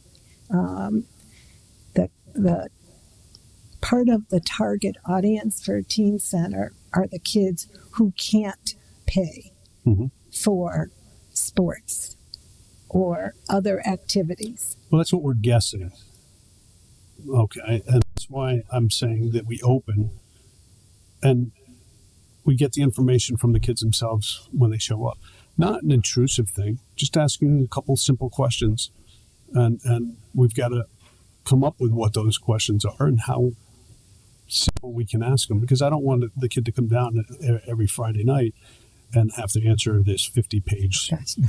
So we're talking about they won't come back a second time if you do that. Exactly. Just some simple things, just to gather some simple facts so that we have a direction.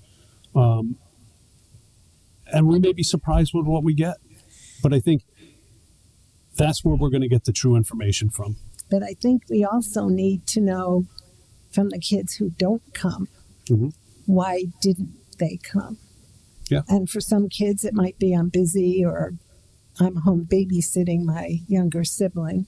Playing video games.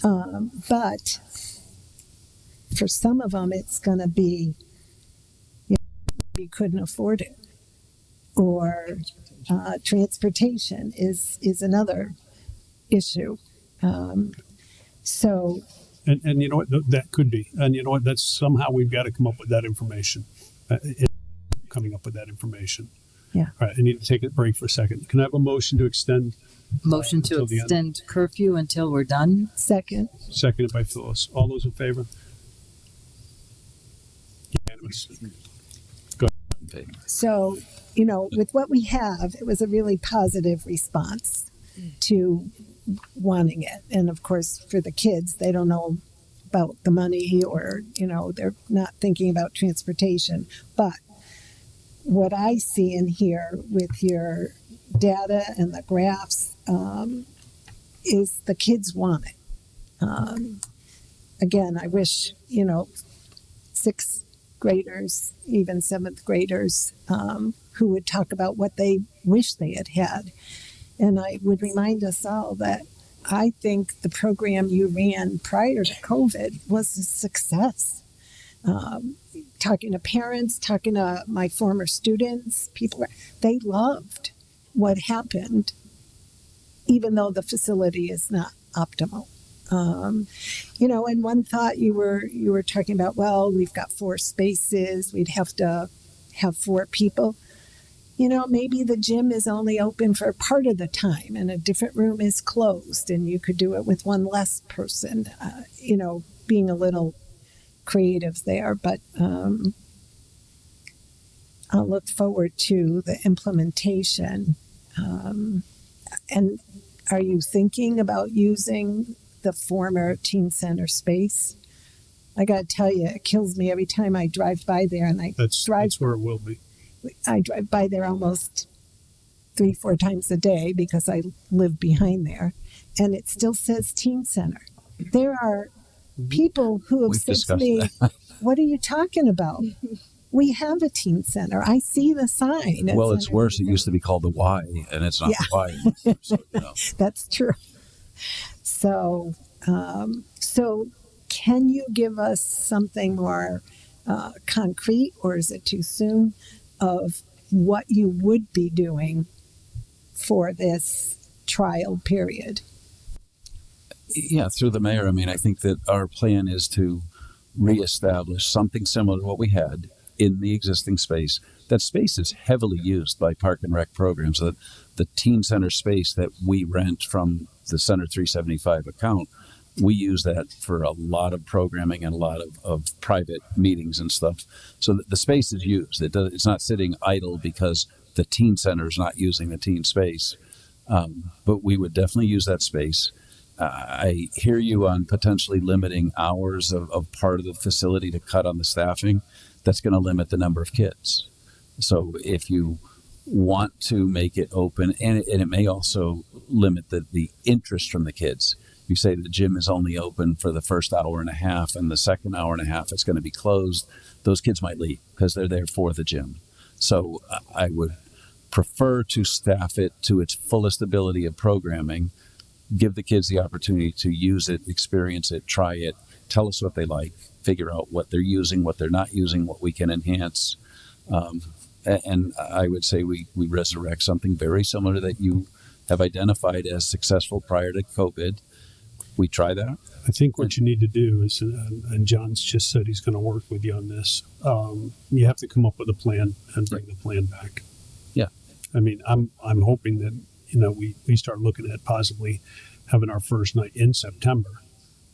September won't happen because the gym floor will be under construction. Oh. So my thought, we talked about this before I talked to you earlier today, is that we're looking at probably mid-October and October a date, maybe a November date. Halloween party.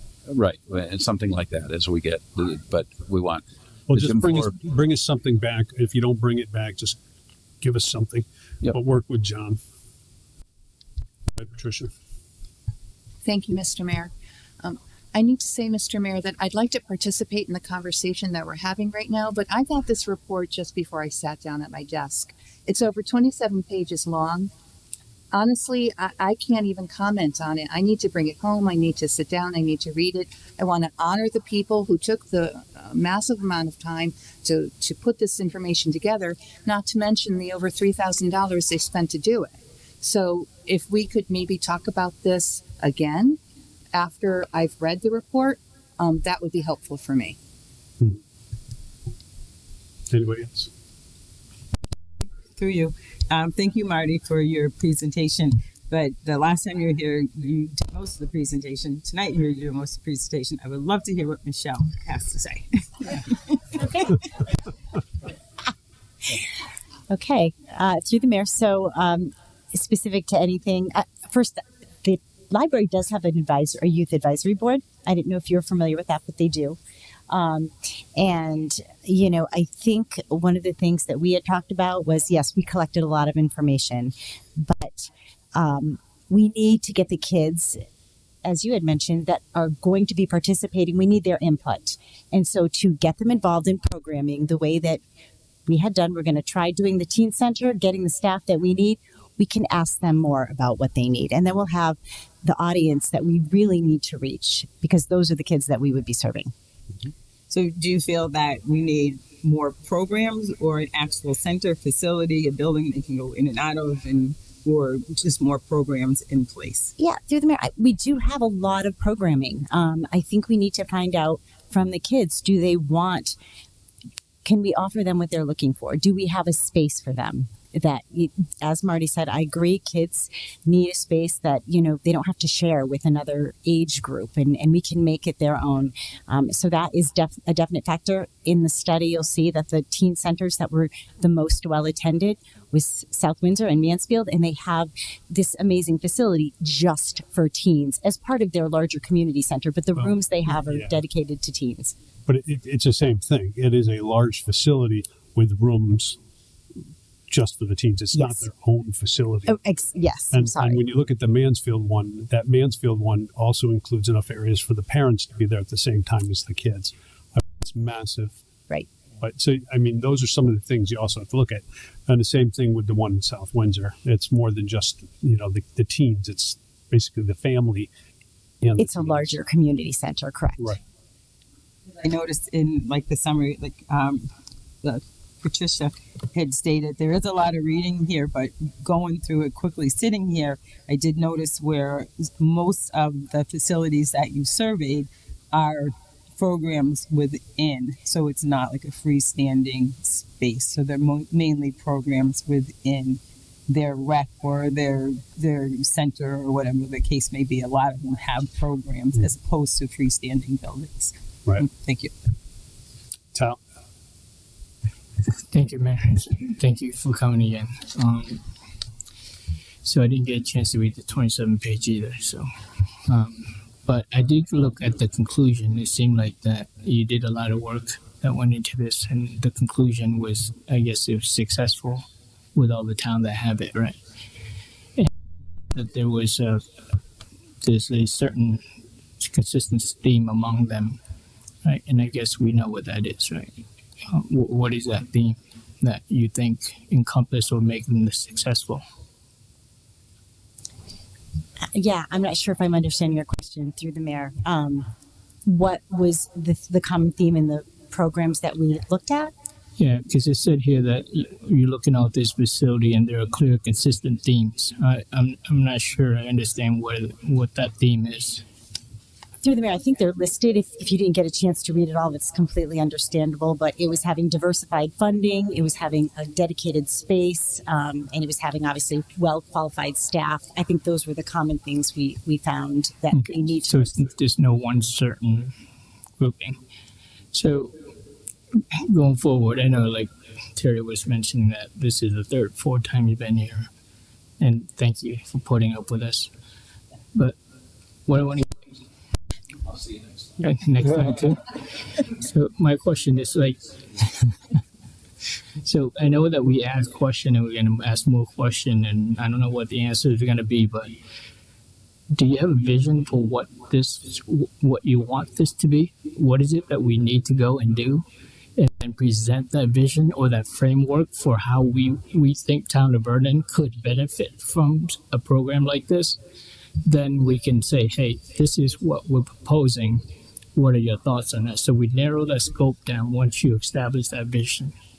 I mean, I can tell you what our vision is through the mayor is that we want to get the kids, as Phyllis mentioned. Like, I'm not thrilled that we had to survey the third to fifth grade, but that was the captive audience of kids that we could get. The fifth grade is the next generation. In a year, they would be eligible for the program. So let's hear what they have to say. Yeah, I agree. Third is a bit young, but they also third to fifth interact together all the time in our after school program. That's why that group was chosen. We didn't do 6, 7, and 8 because we didn't have a captive audience of them. They didn't respond. They weren't, receptive to giving us feedback other than what was done in the survey. So our vision would be to come back with a budget and a plan to utilize the rest of this funding as additional data collection, but hands-on data collection with the participants and the kids of this community who will use it or not use it. And I'm sorry, but it may be difficult to get data from ones that won't use it. They don't respond. If they don't tell us why they're not coming, if they don't reach out to us, we may not be able to ever get that data. It's wonderful information to gather if we can, but getting the data, as the mayor said, as the kids come in, what do you want here? What do you like? Maybe a quick, 3-question survey as they enter and a 3-question survey as they exit. What did you like? What do you not want to do? What do you want to see added for next time? And we develop that program. So the vision is not, I won't tell you what the program will look like a year from now. The kids will drive that because they're the ones that are going to use it. Right, and understand, and you've seen some successful teen center or programs, right? And so we have an idea of what they want. So what I'm asking is, could we frame that and say, look, this is what we're going to offer, right?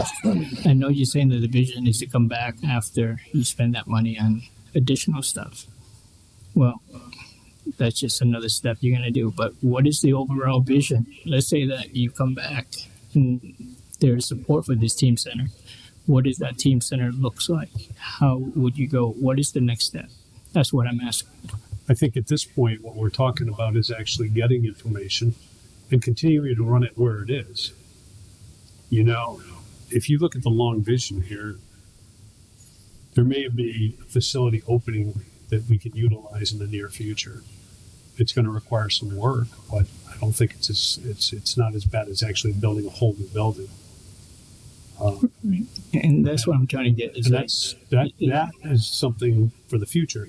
Right now, we're just talking about gathering more information, and probably the best way to do that is actually open up, get some programs running, and actually speak to the participants.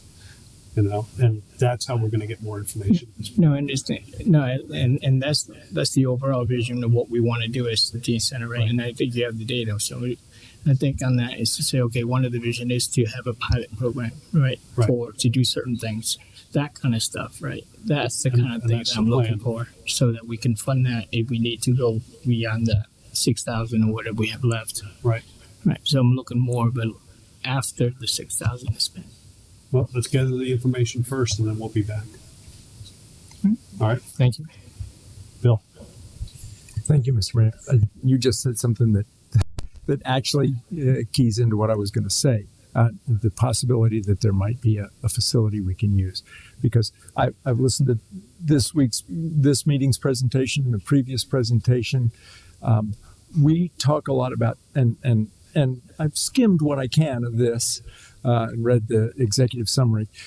We talk a lot about programs. I actually think we do a pretty good job of providing programs for our young people. Mm-hmm. But I think the key word is center. You have, in both of the times you've come before us, you've talked about the yearning that the kids have for a communal space. We're all justly proud of the senior center, which provides a fair amount of program. You could imagine that program programming distributed around town, some of it at the library, some of it in the evenings at the schools, some of it at adult ed, maybe some at the arts center. You could imagine that happening, but that wouldn't fulfill the role of a senior center. The point is they get to go there and build community. And I think our young people want to do the same thing. So I'm very happy to hear you continue to mention that the successful programs that you surveyed and the potential clients that you surveyed are interested in a communal space. And I'm very excited to hear you say we might have a facility that could be used that way. Thank you. I mean, it's a long time away, but it's there. Anybody else? Phyllis? I had distributed and then took back to be distributed at this time from the clerk. Our caucus put together a mission statement. That isn't a council. That isn't a council thing. When you talk about something like that, that's an administrative. We're not asking you to adopt it. We're just asking to share our thoughts, which is something we do in every discussion, share our thoughts. Are you saying we can't? Oh, you can share your thoughts. I'm just saying there is no mission statement that's going to be adopted. No. That's not. We're that's not asking for that. Activity. But it doesn't involve money. We came up with one. We're just asking for council members to see. I think it will somewhat help where we're coming from. So I just wanted to make sure that got distributed. So we'll look forward to, what you come up with and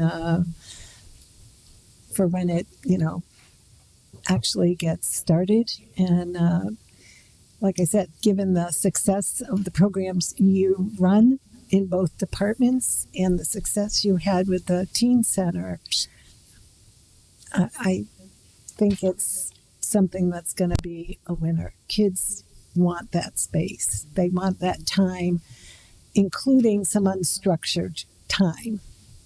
Whether they all sit there on their phones texting each other, but it's a different feeling when they're all in the same place. Phyllis wants to volunteer in the gym part. I will volunteer. I will volunteer sometime when you start a teen center. I will volunteer sometime. Well, that's another whole discussion. All right. So through you, Mayor, I was just like, you guys probably have a whole lot of ideas. Again, I didn't read this thing either, but just spitballing, you're talking about communication is one of the issues. And why not put just an idea, 3 signs, 30, 83, right where the Tri Plaza is, and over here on this way from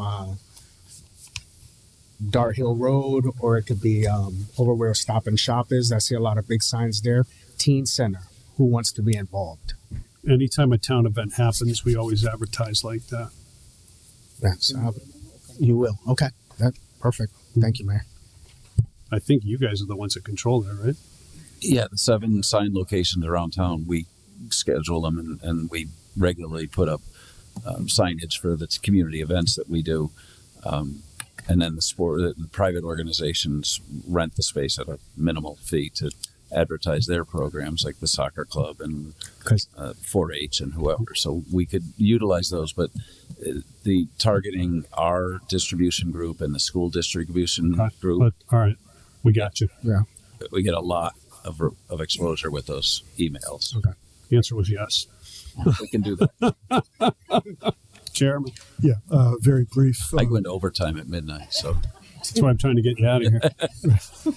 Very, very briefly, just advocacy in the schools.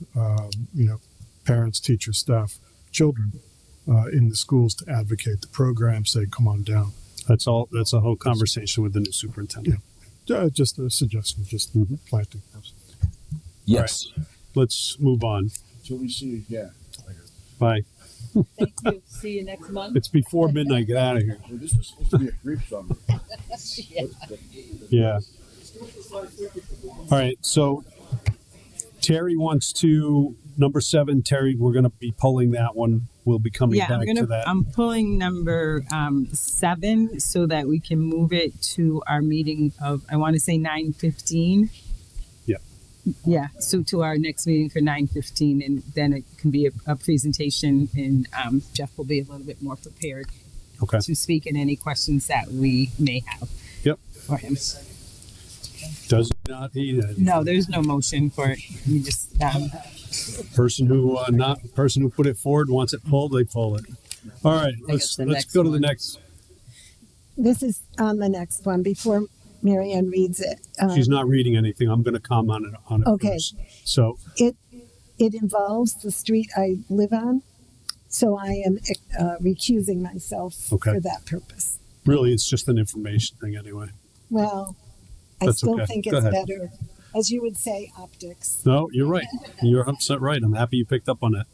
All right. So I'm just going to describe what this is. We're going to do a request for a resolution. We did a road bond years ago. And it was a pretty substantial one. And we never spent the interest on that road bond. It cannot be spent on anything except roads. So what this resolution is tonight is we're going to take that interest and we're going to do the following roads. And these were identified by Public Works as the next roads that need to be done. The first one is Deepwood Drive, then Gaudier Drive, Emerald Drive, Emma Lane, Eva Circle, Wells Road, and Middeborn Court. So those roads are going to be done with this, with the interest from the road bond. And we do have a resolution for this.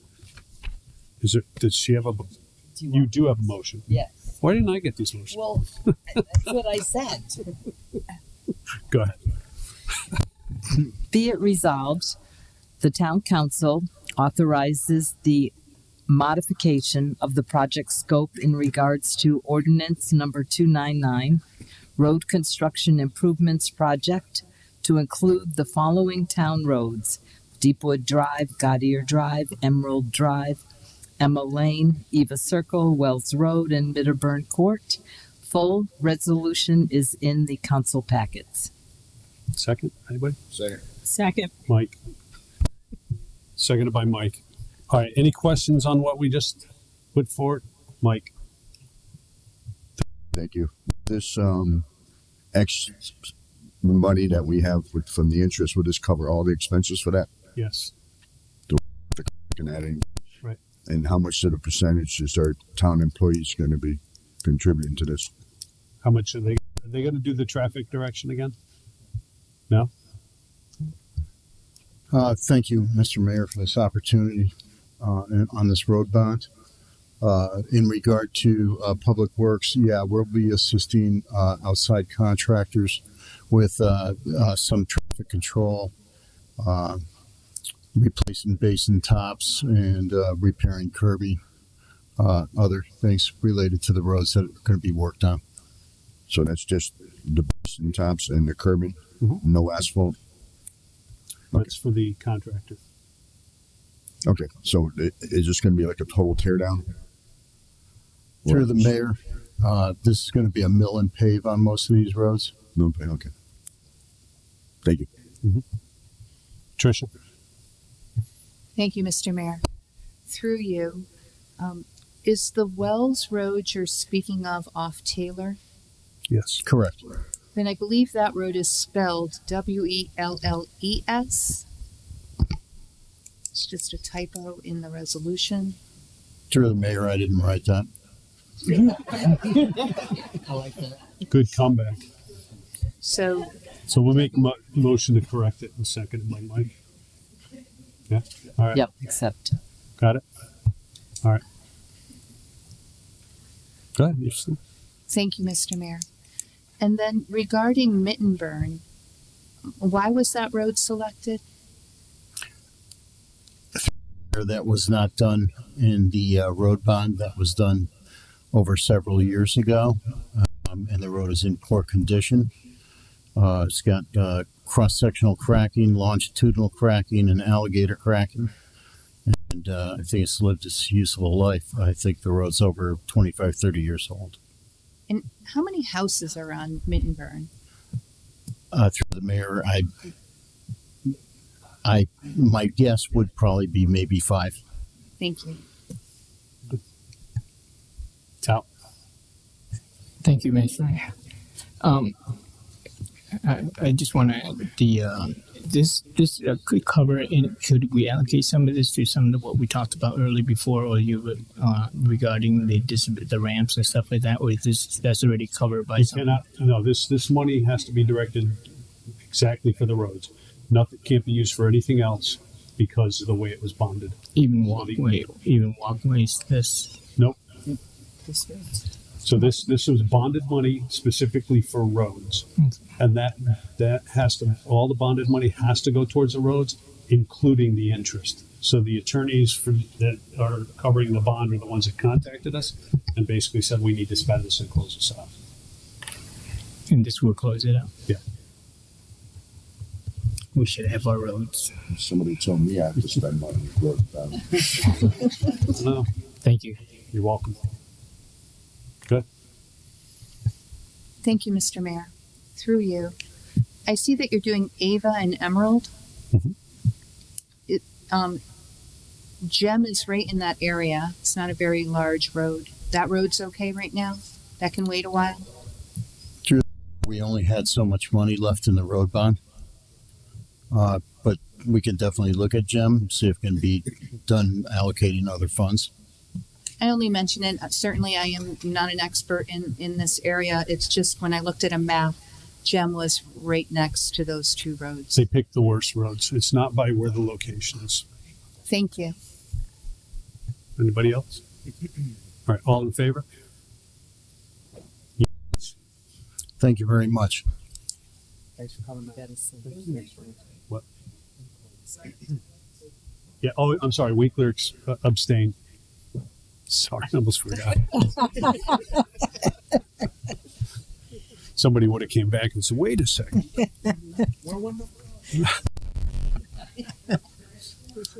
All right, what was the first? What's that? Oh, the hospital first. Yeah. Okay. All right. All right.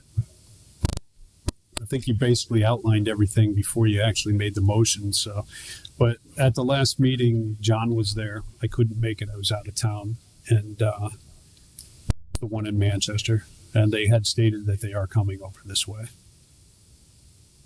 So at some point, they will have a meeting over here. Great. But excuse me.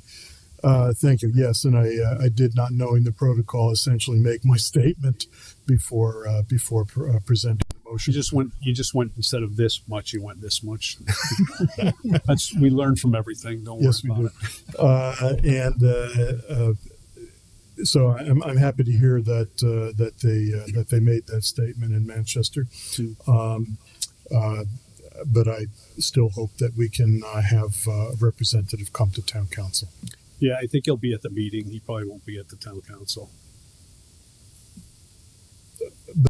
To invite. I understand what you're saying, what the emotion is, but what I'm saying is most likely they're going to say they'll see you at the meeting, not at the town council. They like to stay out of politics. Most of them do.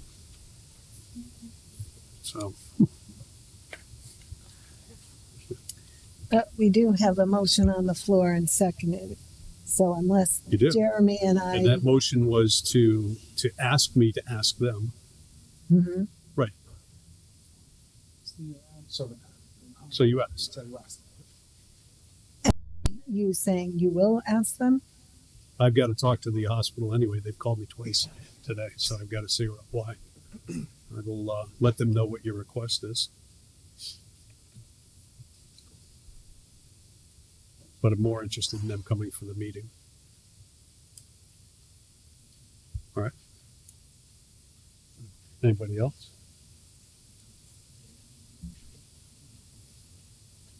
Are we voting on this, or did we already? You voted to add the agenda item. Right. You can't vote to tell me to do anything. But ask me. So I will call and double check to make sure they are coming this way, though. All right. Thank you, Mr. Mayor. You're welcome. All right. Anybody else on that one? No? All right. Let's move on to the next one. Thank you, Mr. Mayor. I gave a document to the town clerk. Can that be shared with the town council? What document? A motion. To have this discussion. We could just have the discussion. We don't need a motion. It's not a motion. It's just an agenda item that I gave to the town clerk. Some people like to read rather than hear.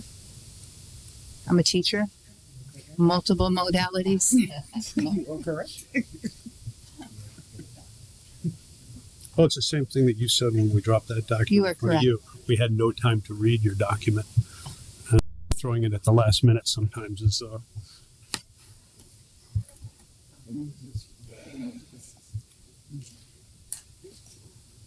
I assure you the document you're getting Thank is you. not 27 pages long regarding a it's facility. still a brand new subject. Oh, and you can thank you. May I have a copy as well? Thank you. So thank you, Mr. Mayor. So as the town council can read, I'm just asking the town administrator for the latest update relative to the status of the fiscal year 2025 municipal audit. The mayor's, so the draft audit was sent to OPM as well as Moody's. They both verified receipt of the draft audit, and that has satisfied anything from OPM as well as Moody's. Mahoney Sable is doing the issuance of the final audit on Monday. I signed the transmittal letter today, and it will be issued. The final FY25 audit will be issued on Monday, this upcoming Monday. We are doing a kickoff with the new staff auditor, the new finance officer who was here earlier, of the FY26 audit. That begins on Thursday. So we are moving in a great direction and looking forward to the year ahead. So I want to, if I may, Mr. Mayor, thank the town administrator and the finance department for getting the final audit complete. And I'm hearing that that is going to be sent to OPM on Monday. Through the mayor, so it has already been sent to OPM. The draft audit has already been sent to OPM. The draft audit has already been sent to Moody's. We have satisfied what OPM and Moody's were looking for. Then the issuance of the actual audit occurs on Monday, where they print out the final audit. It will be transmitted to OPM in a timely fashion, in terms of Monday or a timely fashion. I'm not sure. Then you will receive, which you receive annually, a copy of the single audit as well as the CAFR. And then you can review as the council. But those processes are taking place. The issuance comes first, and then the transmittal of that final audit occurs second. So we are essentially wrapped up. But. Great. So please just bear with me and a little patience. Yep. So the signed audit will be sent to OPM in a timely manner. Yes. Thank you.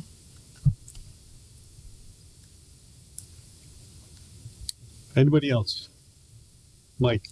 Just out of curiosity, when this was submitted to OPM, well, OPM CC'd the town council about this audit. Why weren't we CC'd in the response back to OPM?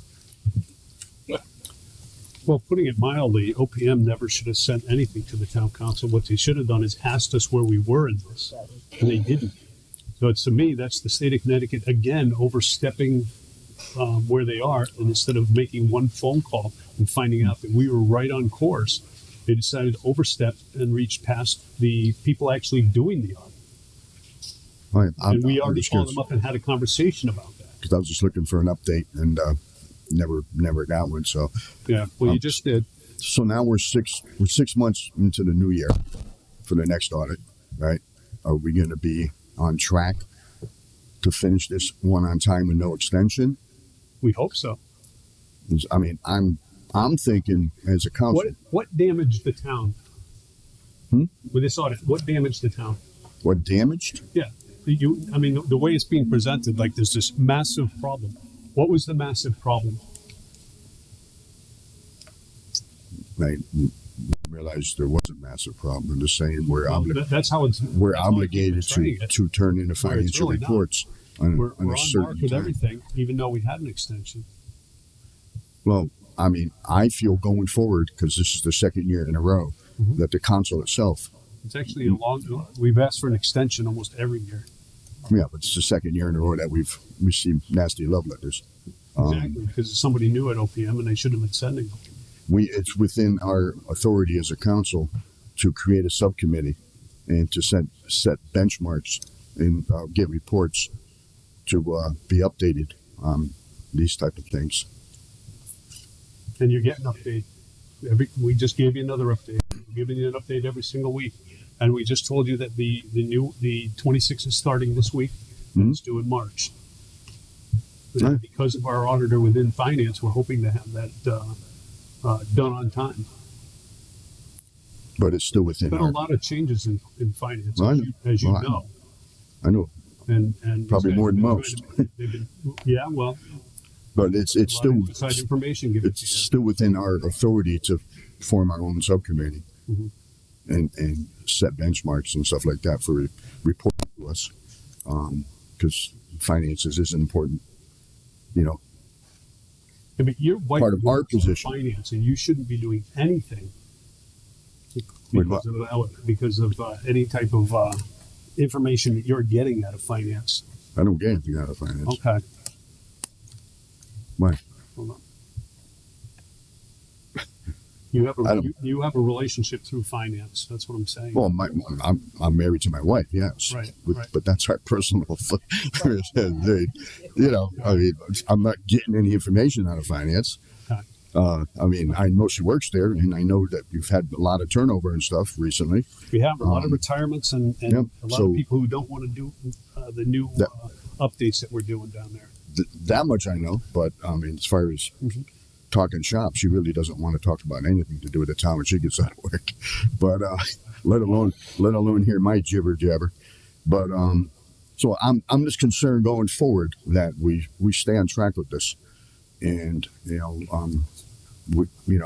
nobody likes receiving these nasty love letters from the OPM, and hopefully we can get off track with this and get back on track to a timely fashion, because I don't want this affecting our bonding or anything. It's not affecting anything. Or our rating. It's not affecting our rating either. It already has once, but no, it hasn't. We've had the same rating for as long as we can. In fact, we've had the highest rating that we could possibly get given our no, that's not what Frank told me. But well, Frank's wrong, because our bond rating hasn't gone down in 14 years I've been here. Okay. I just think, okay. Well, make sure you know your information before. Again, it is within our right to have a subcommittee and to set benchmarks and stuff going forward. So hopefully we can have a discussion about that amongst the council members. Thank Terry. For you, do we get a fine for being late, or fees or anything? No. Thank you. Marianne. I hear your concern. And I think we're all concerned, except I did read some minutes of the other towns that aren't just 1 year, they're 2 years behind. And I read the minutes, and it's just coincidental maybe that the woman that wrote up these minutes also sent out the email to us, which was unfortunately missed our town administrator. And